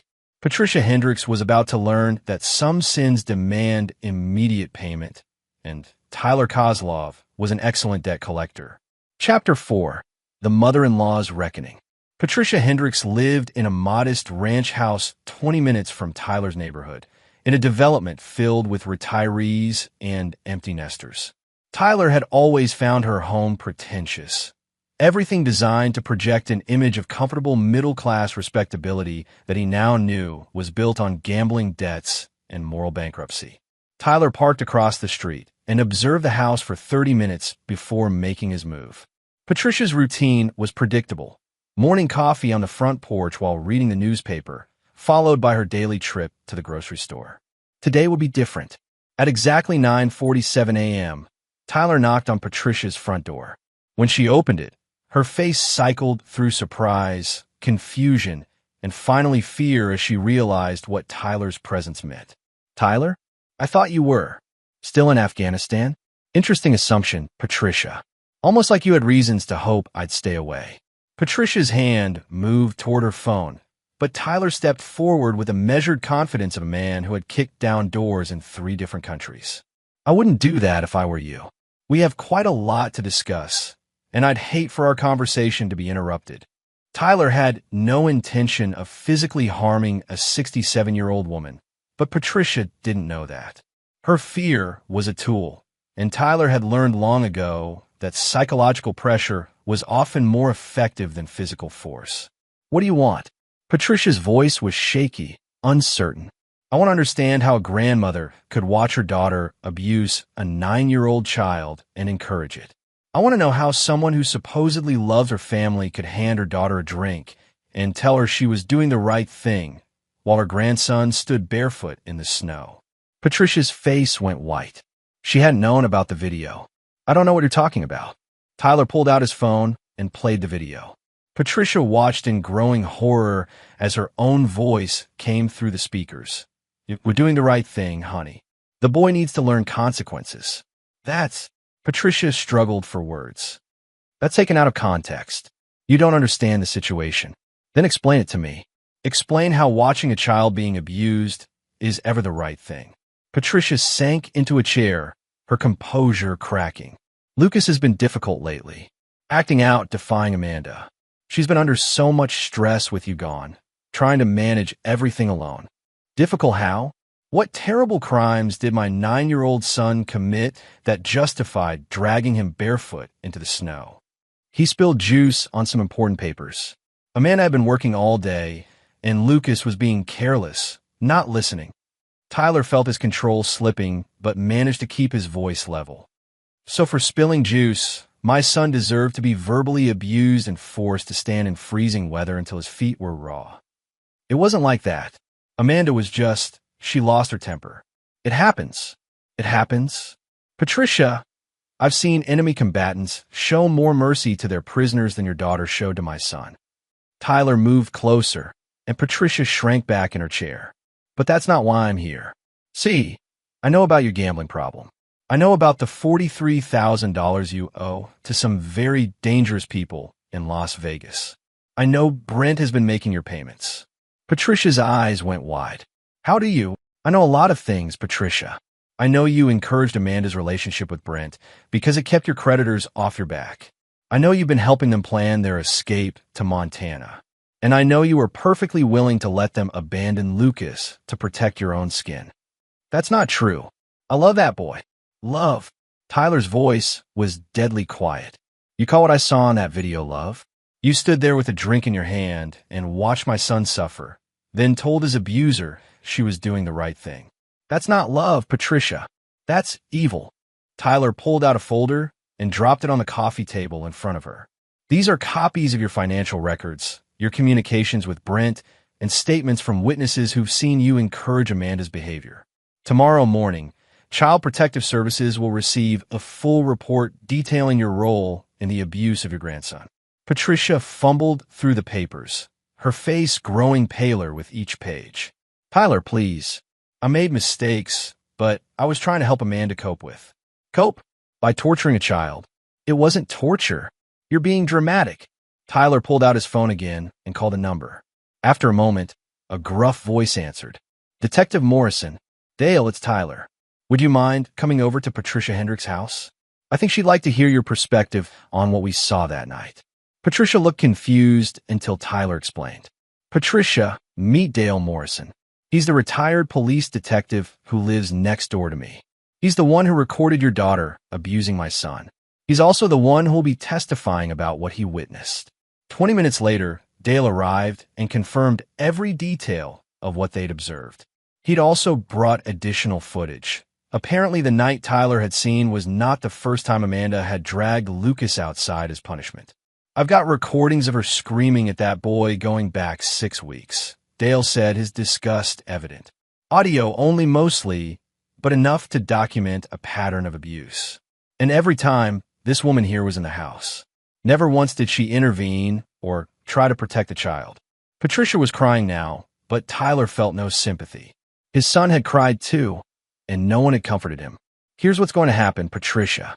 Those gambling debts you're so worried about, they're about to become the least of your problems.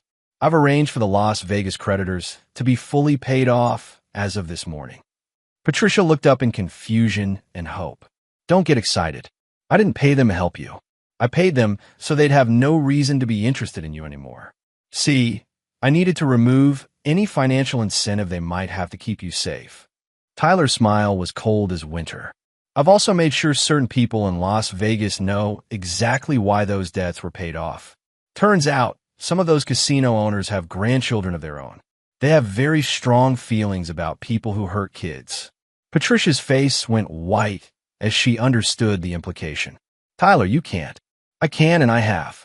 But don't worry, Patricia. I'm not a monster like you and your daughter. I'm giving you a choice. Tyler stood and walked to the window, looking out at the neighborhood where Patricia had lived peacefully for 15 years while harboring such darkness in her heart. Choice 1. You sign a full confession detailing your role in enabling Amanda's abuse of Lucas. You testify against her in family court and criminal proceedings.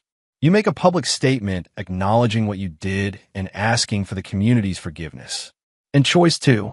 Tyler turned back to face her, and Patricia saw something in his eyes that made her blood freeze.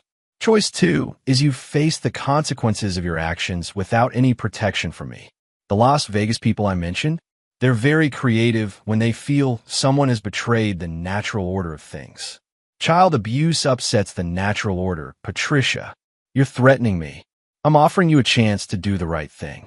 Finally, after months of doing the wrong thing, Patricia sat in silence for several minutes, the weight of her choices pressing down on her. Finally, she spoke in a broken voice. If I confess, if I testify against Amanda, what happens to me?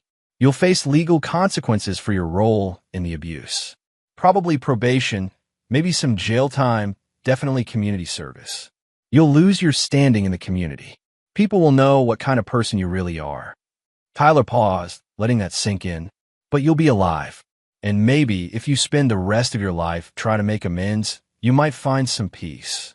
And if I don't, then you'll discover that protecting child abusers is a very dangerous hobby, especially when the child's father has the resources and motivation to make life extremely unpleasant for those who hurt his family. Patricia understood she was trapped.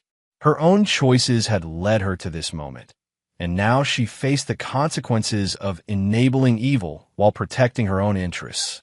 I'll sign a confession. Tyler nodded and pulled out a prepared document. As Patricia read through her own crimes detailed in legal language, Tyler felt a satisfaction that was cold and complete. One down, two to go. But even as Patricia signed away her freedom and reputation, Tyler's mind was already on the next phase. Amanda would be waking up from surgery soon, and when she did, she would discover that the new life she'd tried to build was nothing but smoke and mirrors. The real reckoning was just beginning. Chapter 5. The Surgeon Surprise. Dr. Richard Frost's medical practice occupied the top floor of a gleaming medical complex in downtown Colorado Springs. Tyler had spent considerable time researching the doctor, and what he'd found was deeply disturbing.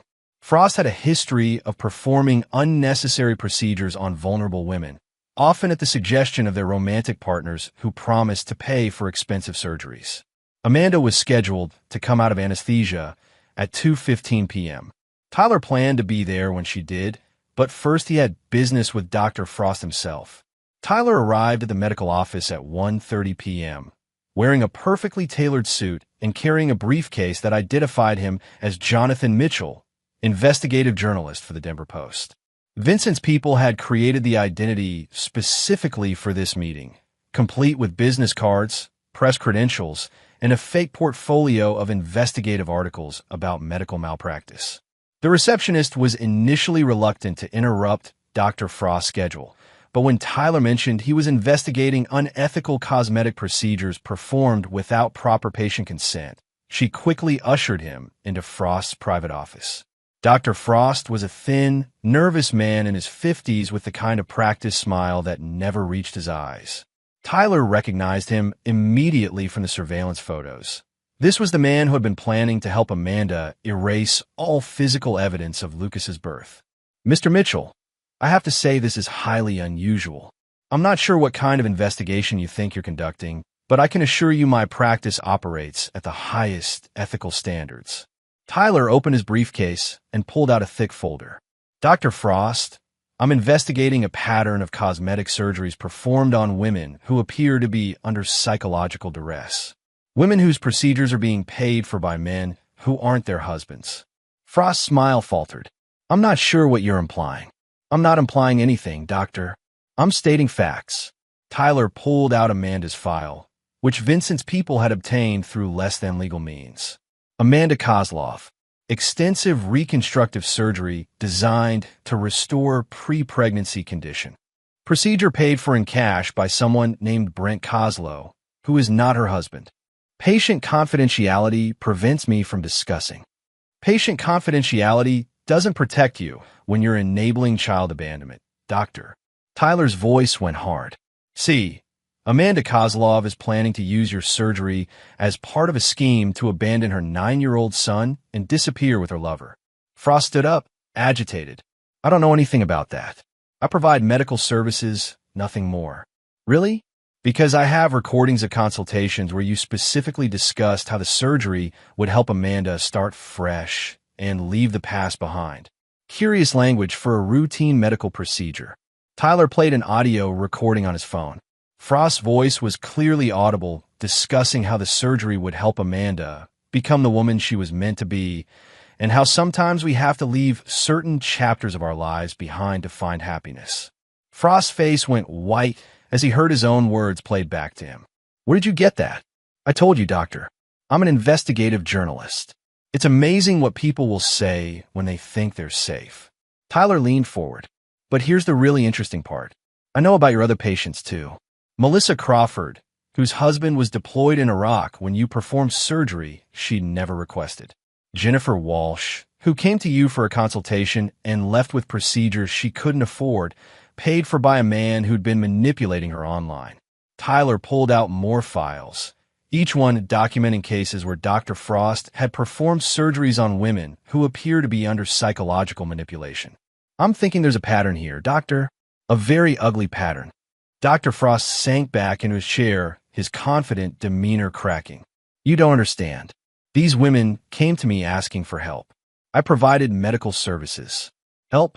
Or did you provide a way for predators to erase evidence of their victims' previous lives? Did you provide a way for women to abandon their children and disappear? I never. I didn't ask what they planned to do after the surgery. You didn't ask because you didn't want to know, because knowing would have made you complicit in something even you couldn't rationalize. Tyler stood and walked to the window overlooking the parking lot. Amanda's car was just pulling in for her post-surgery follow-up appointment. Dr. Frost, I want you to know that Amanda Kozlov's husband is Master Sergeant Tyler Kozlov, currently on emergency leave from Afghanistan. He's a decorated Special Forces operator who spent the last 20 years defending this country. Tyler turned back to face the doctor. He has no idea his wife was planning to abandon their son and disappear.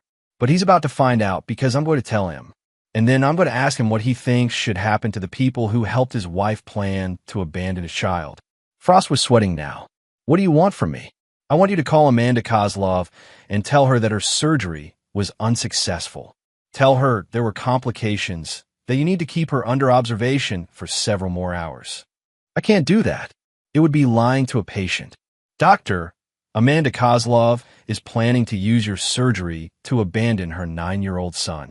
She's planning to disappear and leave that child wondering why his mother stopped loving him. If you think lying to her is worse than enabling child abandonment, then you're an even more despicable human being than I thought.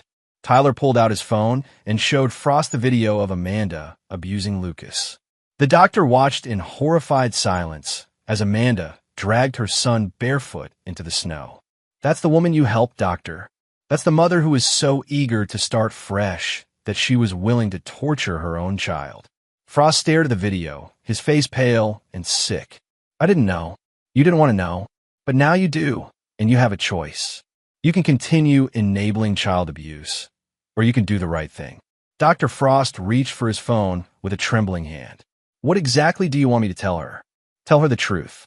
Tell her that her surgery was designed to help her abandon her son, and that you can't be part of that anymore. Tell her that the police are on their way to arrest her for child abuse. Are they? Tyler smiled grimly. They will be, right after you make that call. 20 minutes later, Tyler sat in his car in the medical complex parking lot, watching as 2 Colorado Springs police officers escorted a bandaged and confused Amanda from Dr. Frost's office to a waiting patrol car. Her charges would include child abuse, child endangerment, and conspiracy to commit kidnapping. But Tyler wasn't done yet. Amanda's arrest was just the beginning. He still had to face Brent Kozlow, the man who had orchestrated this entire nightmare. And unlike Amanda and her mother, Brent would receive no mercy, no chance for redemption. Some sins were unforgivable, and Tyler Kozlov never forgot a debt. Chapter 6, The Lover's Downfall. Brent Kozlow's arrest by federal agents had been swift and professional. His sophisticated catfishing operation, which had targeted dozens of military wives across multiple states, was now evidence in a federal investigation that would likely result in a 20-year prison sentence. But Tyler wasn't satisfied with letting the justice system handle Brent. Federal prison was clean, safe, predictable. Tyler wanted something more personal, more fitting for a man who had destroyed families and manipulated vulnerable women. Vincent's team had done exceptional work. Within hours of Brent's arrest, They had systematically dismantled every aspect of his life. His bank accounts were frozen, his apartment lease was terminated, and his expensive possessions were already being sold to pay restitution to his victims.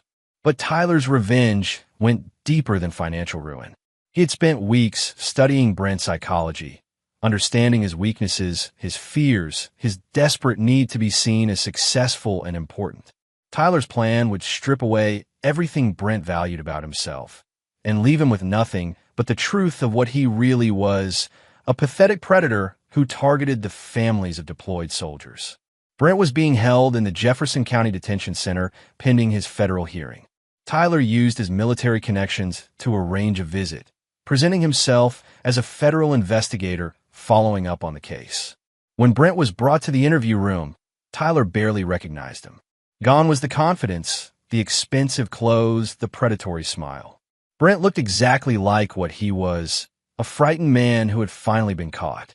"Mr. Kozlow, I'm Special Agent Davidson with Military Criminal Investigations." Tyler used the same false identity he'd employed when meeting Brent at the restaurant. "I need to ask you some questions about your operation, and specifically about Amanda Kozlov." Brent shifted nervously in his chair. "I've already talked to the FBI. I'm not saying anything else without my lawyer." "That's your right, of course. But I thought you might be interested to know that Amanda has been arrested for child abuse. Apparently, she was caught on video torturing her 9-year-old son." Tyler watched Brent's face carefully. He was looking for any sign of remorse, any indication that Brent felt responsible for what had happened to Lucas. Instead, he saw only calculation and self-interest. "That has nothing to do with me. I never told her to hurt the kid." "But you knew about it, didn't you? You were in the house when it happened." Brent's eyes darted around the room, looking for escape routes that didn't exist. Sometimes Amanda got frustrated with the boy. Kids can be difficult enough to justify dragging him barefoot into freezing snow. "I wasn't involved in any of that. Whatever Amanda did to her kid, that's on her." Tyler felt his composure slip slightly. Even facing federal charges, even knowing his life was ruined, Brent still refused to take any responsibility for the suffering he'd caused. "Mr. Kozlow, let me share something with you." Tyler pulled out his phone and played the audio recording from their restaurant meeting. Brent's voice filled the room. "The kid's not really part of the equation. Amanda's made it clear she wants a fresh start. Kids can be complicated." Brent's face went pale as he heard his own words. "You knew Amanda was planning to abandon her son. You encouraged it. You helped plan it. I never said she should hurt him. But you didn't care if she did, as long as it served your purposes. You manipulated a vulnerable woman, isolated her from her support system, and turned her against her own child. Also, you could make money and satisfy your pathetic ego." Tyler leaned forward, his voice dropping to a whisper. "Do you know who Amanda's husband is, Brent?" "Some soldier. She said he was deployed. Master Sergeant Tyler Kozlov. 20 years Special Forces. 3 combat tours. A man who spent his adult life protecting families like his own from predators like you." Tyler watched the recognition dawn in Brent's eyes, followed immediately by fear. I'm the man whose family you destroyed. I'm the father of the child you helped torture, and I'm here to make sure you understand the full scope of what you've done." Brent tried to stand, but Tyler remained seated, radiating the kind of calm menace that came from years of controlling life-and-death situations. "Sit down, Brent. We're not finished talking. I want my lawyer. I'm not saying anything else. You don't need to say anything. You just need to listen." Tyler pulled out a tablet and opened a video file. "This is footage from your apartment, recorded over the past 6 weeks. Vincent's people have been very thorough. The video showed Brent in his apartment with Amanda, planning their escape to Montana. But it also showed something else. Brent's casual disregard for Lucas's welfare, his laughter when Amanda described punishing the boy, his encouragement when she talked about leaving Lucas behind. You see, Brent, I needed to understand who you really were before I decided what to do with you. I needed to know if there was any decency left in you, any remorse for what you'd done."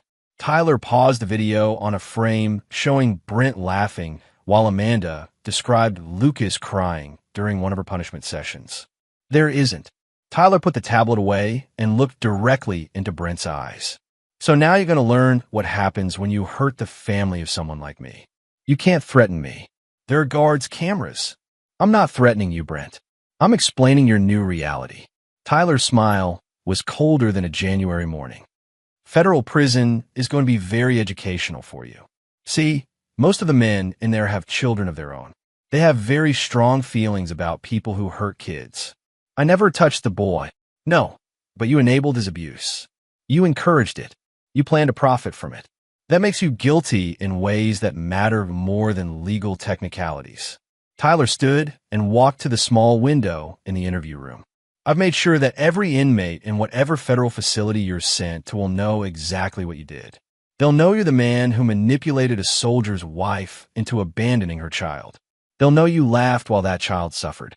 Brent's breathing was becoming rapid and shallow. You can't do that. That's a death sentence. Maybe you will just spend the next 20 years learning what it feels like to be powerless and afraid. Maybe you'll experience a fraction of what my son felt every day while you were destroying his family. Tyler returned to his seat and leaned forward. But here's the truly beautiful part, Brent. Even if you survive prison, even if you somehow make it through your sentence, your life is still over. I've made sure that everyone in your hometown knows what you did. Your parents, your siblings, your old friend from college. They've all received packages containing evidence of your crimes. Brent's face crumpled as he realized the full scope of his destruction. I've also arranged for certain information to be shared with your victims' families. You remember them, don't you? The other military wives you manipulated and blackmailed? Their husbands are very interested in meeting you when you get out of prison. Tyler stood and straightened his jacket. You see, Brent, when you decided to target military families, you made a fundamental miscalculation. You thought we were weak, distracted, easy prey. You forgot that we're trained to protect what we love and destroy what threatens it. Tyler walked to the door, then turned back one final time. My son will grow up safe and loved, surrounded by people who would die to protect him. Your victims will heal and move on with their lives. But you'll spend every remaining day of your existence paying for what you've done. And you'll never, ever forget the name Tyler Kozlov. As Tyler left the detention center, he felt a weight lifting from his shoulders. Brent's fate was sealed. He would face both the justice system and the rougher justice of men who understood the sacred nature of family. But Tyler's work wasn't finished yet. He still had to rebuild his relationship with Lucas to help his son heal from the trauma inflicted by the people who should have protected him. That would be the hardest battle of all, and the most important victory. Chapter 7, Reclaiming His Son. Tyler's sister Jennifer had done exactly what he'd asked. When he arrived at her Denver home, Lucas was safe, clean, and for the first time in months, genuinely smiling.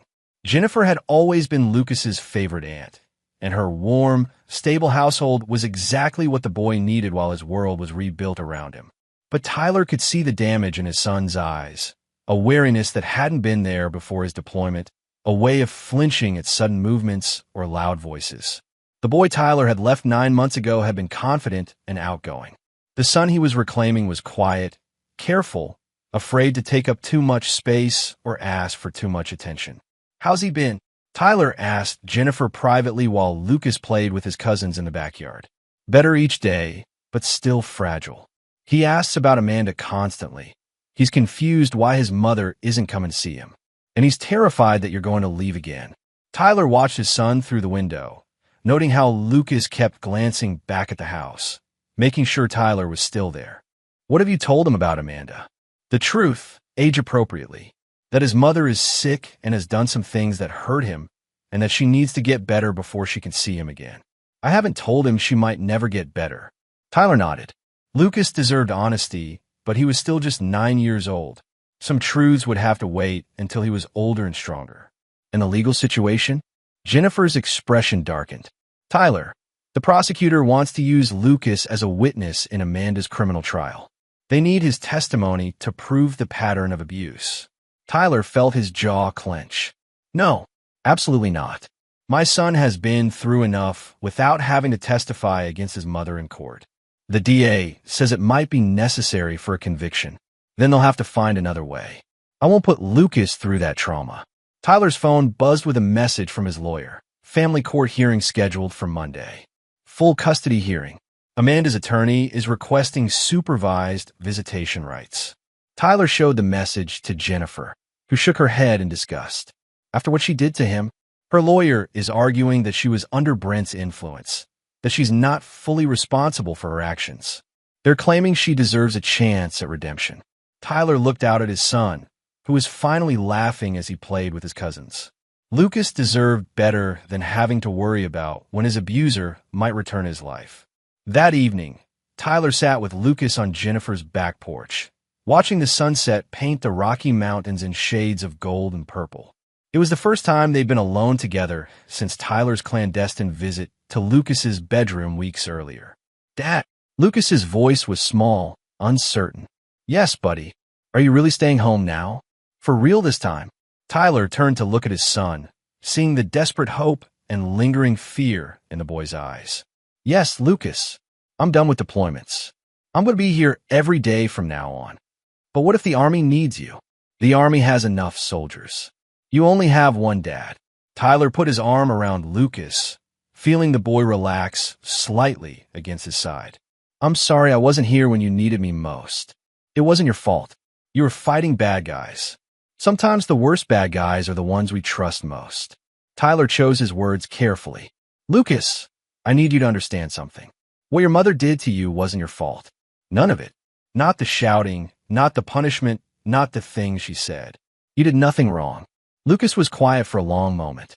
Then, in a voice barely above a whisper, she said, "I ruined her life." Tyler felt his heart break all over again. "Oh, buddy. No, you didn't ruin anything. You're the best thing that ever happened to me. You're smart and kind and brave, and I'm proud to be your father every single day." "But Mom said," "Your mother was sick when she said those things. Sometimes when people are sick, they say things they don't mean, things that aren't true." Tyler paused, struggling with how much truth a 9-year-old could handle. "And sometimes people who are supposed to protect us don't do a very good job of it." Lucas was crying now, quietly, the way children cry when they've learned that showing pain brings more pain. "I missed you so much, Dad. And when Mom got angry, I wish you were there to make her stop." Tyler held his son while the boy cried out months of fear and confusion and pain. This was the real crime. Not just the physical abuse, but the theft of Lucas's innocence, his trust, his belief that the world was a safe place where parents protected their children. "I'm here now, Lucas, and I promise you, nobody will ever hurt you like that again. Not while I'm alive." "What about Mom? Is she coming home?" This was the conversation Tyler had been dreading. Lucas needed to know the truth, but he also needed to feel safe and loved. "Lucas, your mother did some things that were very wrong. She hurt you, and that's not okay. So she's going to have to go away for a while and get help." "For how long?" "I don't know, buddy. Maybe a very long time." Lucas absorbed this in the way children do, accepting information they don't fully understand because the adult they trust is explaining it to them. "Will you get in trouble for taking me away from her?" "No, son. It's my job to protect you. That's what fathers do." Over the following days, Tyler began the delicate process of rebuilding his relationship with his son while also preparing for the legal battles ahead. Amanda's attorney was indeed arguing for supervised visitation, claiming that she had been manipulated by Brent and deserved a chance to make amends. Tyler's response was uncompromising. In his statement to the family court, he wrote, "My son has already suffered enough at the hands of his mother. She made conscious choices to abuse him, to prioritize her relationship with her lover over her child's welfare, and a plan to abandon him entirely. These were not momentary lapses in judgment, but a sustained pattern of child abuse that lasted months. I will not allow my son to be further traumatized by forced contact with his abuser, regardless of any claimed rehabilitation." The hearing was scheduled for the following Monday. Tyler planned to be ready with evidence that would make it impossible for any judge to grant Amanda access to Lucas. But he also knew that family courts often favored reunification, even in cases where it wasn't in the child's best interest. Sunday night, as Tyler tucked Lucas in a bed in the guest room at Jennifer's house, his son asked the question Tyler had been expecting. "Dad, do you think Mom ever really loved me?" Tyler sat on the edge of the bed, looking into his son's eyes that looked so much like his own, but carried pain no child should have to bear. "I think your mother loved the idea of you, Lucas. But love isn't just a feeling. Love is action. Love is protection. Love is putting your child's needs before your own wants. And your mother forgot how to do those things. Do you think she'll remember?" Tyler paused, weighing honesty against hope. "I don't know, buddy. Maybe someday. But even if she does, it doesn't change what happened. And it doesn't mean you have to forgive her or trust her again. Is it okay if I don't want to see her? It's absolutely okay. You get to decide who you want in your life. That's your choice, and I'll support whatever you decide." Lucas seemed to relax at this, as if he'd been given permission to feel what he'd been feeling all along. "Dad, I love you. I love you too, son. More than all the stars in the sky." As Tyler turned off the light and headed for his own room, he felt a resolve settle in his chest like armor. Tomorrow, he would face Amanda in court for the first time since his return. She would try to portray herself as a victim, to claim that she deserved another chance. Tyler would make sure the judge understood that some chances, once squandered, are never offered again. And some damage, once done, can never be undone. Lucas deserved better than a mother who had to be court-ordered to love him. He deserved a life free from the fear that the person who was supposed to protect him might hurt him again. Tyler would make sure he got exactly that. Chapter 8. The Final Judgment. The Jefferson County Family Courthouse was a modern building of glass and steel that somehow managed to feel both imposing and sterile. Tyler arrived 30 minutes early, wearing his dress uniform with every ribbon and medal he'd earned in 20 years of service. The symbolism was deliberate. He wanted everyone in that courtroom to see exactly who they were dealing with. His attorney, Tom Bradford, met him in the hallway outside Courtroom 3. Tom was a former Army Ranger who'd left military service to specialize in family law, particularly cases involving military families. He understood the unique challenges soldiers faced and the predators who targeted their families. "How are you holding up?" Tom asked. "I'm ready. Is Lucas safe at Jennifer's house?" "I've arranged for the court to review his video testimony instead of requiring him to appear in person. No 9-year-old should have to face his abuser in court." Tyler nodded, grateful. Protecting Lucas from further trauma was more important than any legal victory. "What's Amanda's strategy?" Tom's expression darkened. "Her attorney is claiming she was psychologically manipulated by Brent Coslow. They're arguing that she was essentially brainwashed into abusing Lucas and that she deserves supervised visitation to rebuild her relationship with her son. And her criminal charges? She's pleading guilty to child endangerment in exchange for a reduced sentence. 18 months in prison, 3 years probation. Her attorney thinks a guilty plea will show remorse and improve her chances in family court." Tyler felt his jaw clench.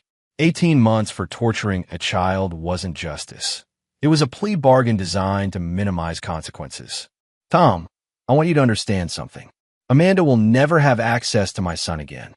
Whatever it takes, whatever legal maneuvers we need, whatever appeals we have to file. She gave up her right to be Lucas's mother when she chose to abuse him." Tyler, family courts lean heavily toward reunification. Judges believe children benefit from relationships with both parents, even when those relationships are complicated. There's nothing complicated about child abuse. She hurt him. She planned to abandon him. And she showed no remorse until she got caught. That's not a complicated situation. That's a dangerous person who shouldn't be around children. At 10 a.m. sharp, they entered Courtroom 3. Tyler immediately spotted Amanda, sitting at the defendant's table with her attorney, a thin woman in an expensive suit who specialized in defending abusive parents. Amanda looked different, thinner, paler, her hair shorter and darker. She was clearly trying to project an image of remorse and vulnerability. When Amanda saw Tyler enter in his dress uniform, her face went white. They hadn't seen each other since before his deployment, and the man she was looking at now was nothing like the husband she remembered. Tyler's expression was cold, controlled, implacable. This wasn't the man who'd once loved her. This was a soldier who'd identified a threat to his mission. Judge Patricia Williams was a no-nonsense woman in her 50s who'd been handling family cases for over 20 years. Tyler had researched her background extensively. She was fair but tough, and she had little patience for parents who endangered their children. Amanda's attorney spoke first, painting a picture of a vulnerable woman who'd been manipulated by a sophisticated predator. She described Brent's psychological manipulation, his isolation tactics, his financial control over Amanda's life. She argued that Amanda had been as much a victim as Lucas, and that separating them permanently would only compound the trauma. Your Honor, my client was systematically manipulated by Brent Kozlow over a period of months. She was isolated from her support system, financially controlled, and psychologically abused. The actions she took toward her son were the result of this manipulation, not her true character. Tyler listened to this defense with growing disgust. Amanda was sitting 20 feet away, and not once did she look in his direction or ask about Lucas's welfare. Even now, even facing the loss of her son, she was focused entirely on herself. Tom Bradford's opening statement was surgical in its precision. Your Honor, Master Sergeant Tyler Kozlov served his country faithfully for 20 years, including 3 combat deployments. He trusted his wife to care for their son while he served overseas. That trust was not only violated, it was weaponized against the very child she was supposed to protect. Tom played the video of Amanda abusing Lucas, and Tyler watched the judge's face as she witnessed the raw cruelty of dragging a 9-year-old child barefoot into the snow. Judge Williams's expression grew harder with each passing second. This was not a momentary lapse in judgment, Your Honor. This was a sustained pattern of child abuse that lasted months. The defendant verbally abused her son, physically endangered him, and planned to abandon him entirely. She chose a relationship with her lover over her child's welfare at every opportunity.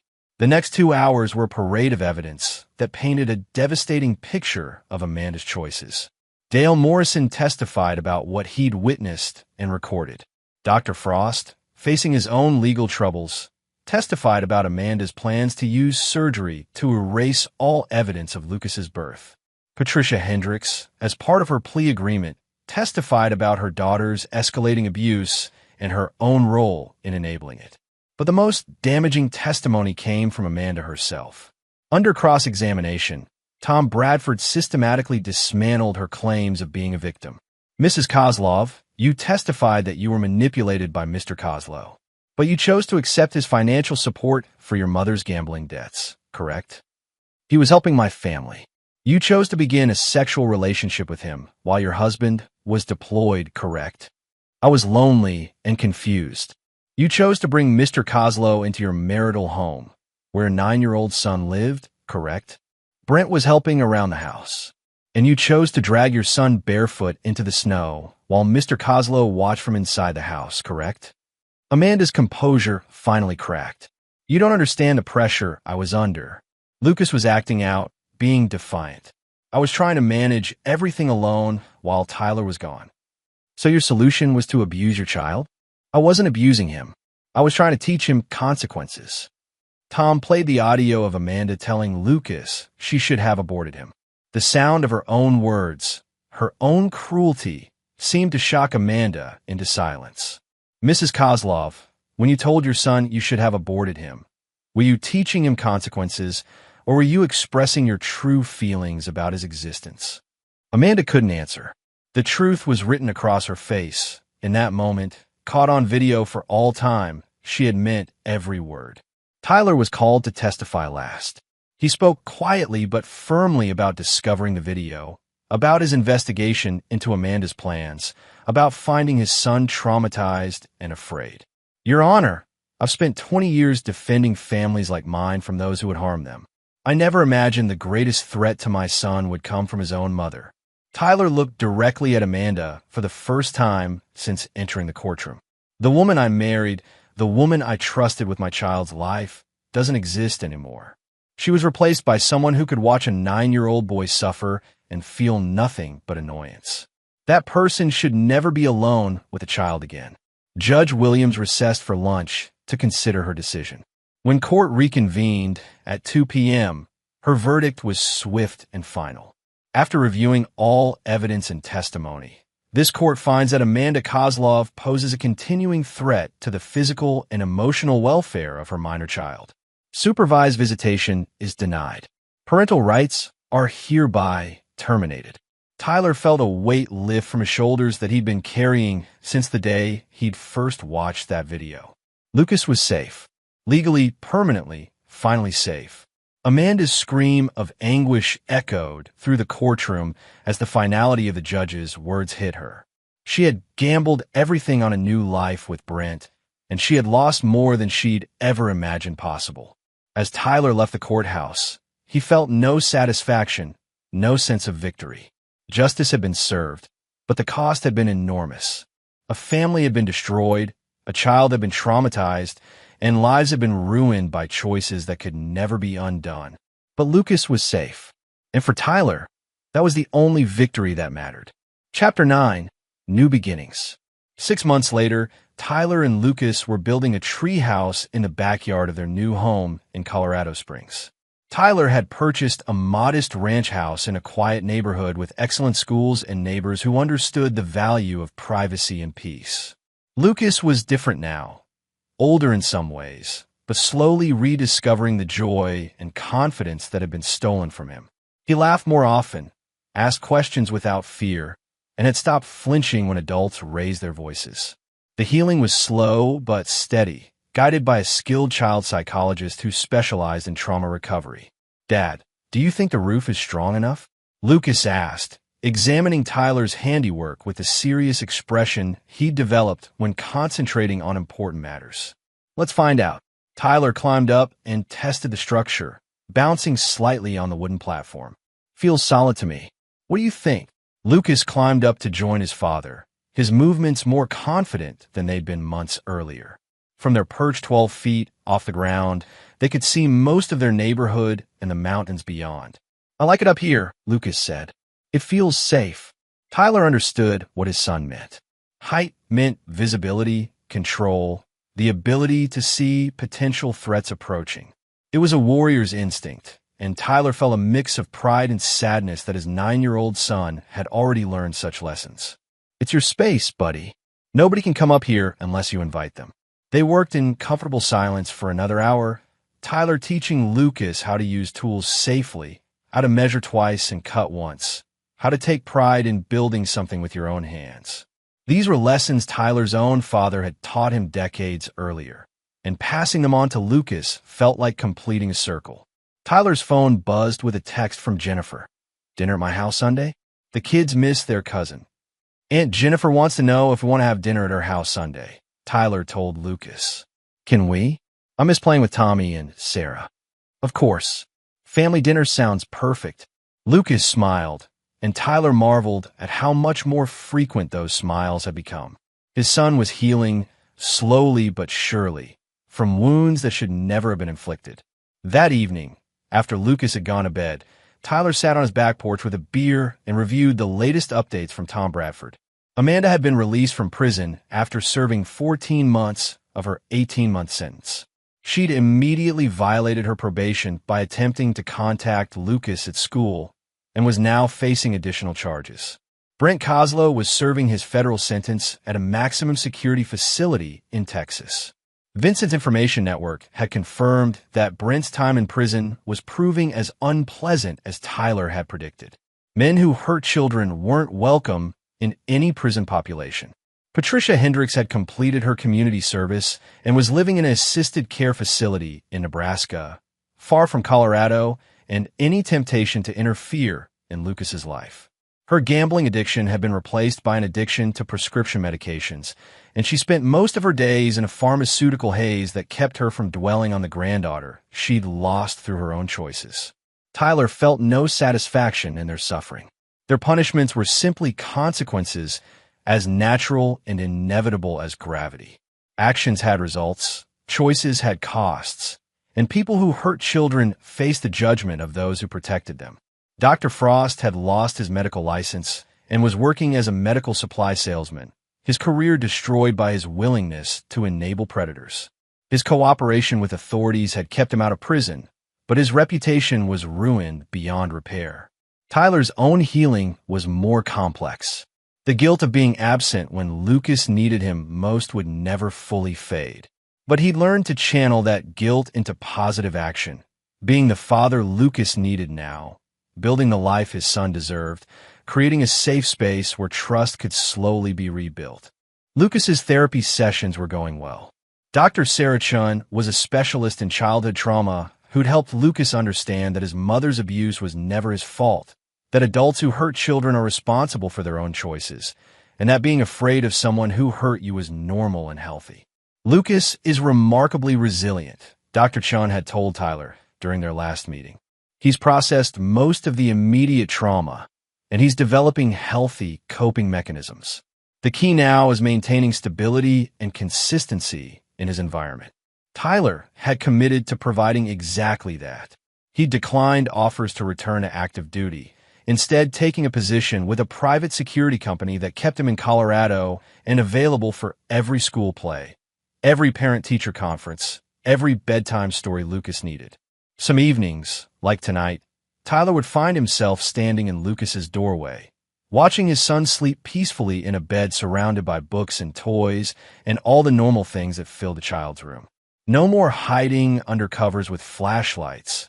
No more crying himself to sleep. No more flinching at every sound from downstairs. This was victory, not the destruction of his enemies. That had simply been necessary justice. Victory was Lucas sleeping safely, laughing freely, trusting that tomorrow would be better than today. Tyler's phone rang, interrupting his thoughts. The caller ID showed Vincent Torino's number. "Tyler, how's retirement treating you?" "It's not retirement, Vinny. It's just a different kind of mission. The most important kind." "How's the boy?" "Getting stronger every day. He's going to be fine." "Good. Listen, I know you're focused on being a father now, but if you ever want back in the game, I got clients who could use someone with your particular set of skills." Tyler looked through the window at Lucas's bedroom, where his son slept under a constellation of glow-in-the-dark stars they'd put on the ceiling together. "Thanks, but my fighting days are over. I've got everything I need right here." "Fair enough. But Tyler, if anyone ever threatens that boy again, you call me. Some people only understand one kind of language, and you and I speak it fluently." Tyler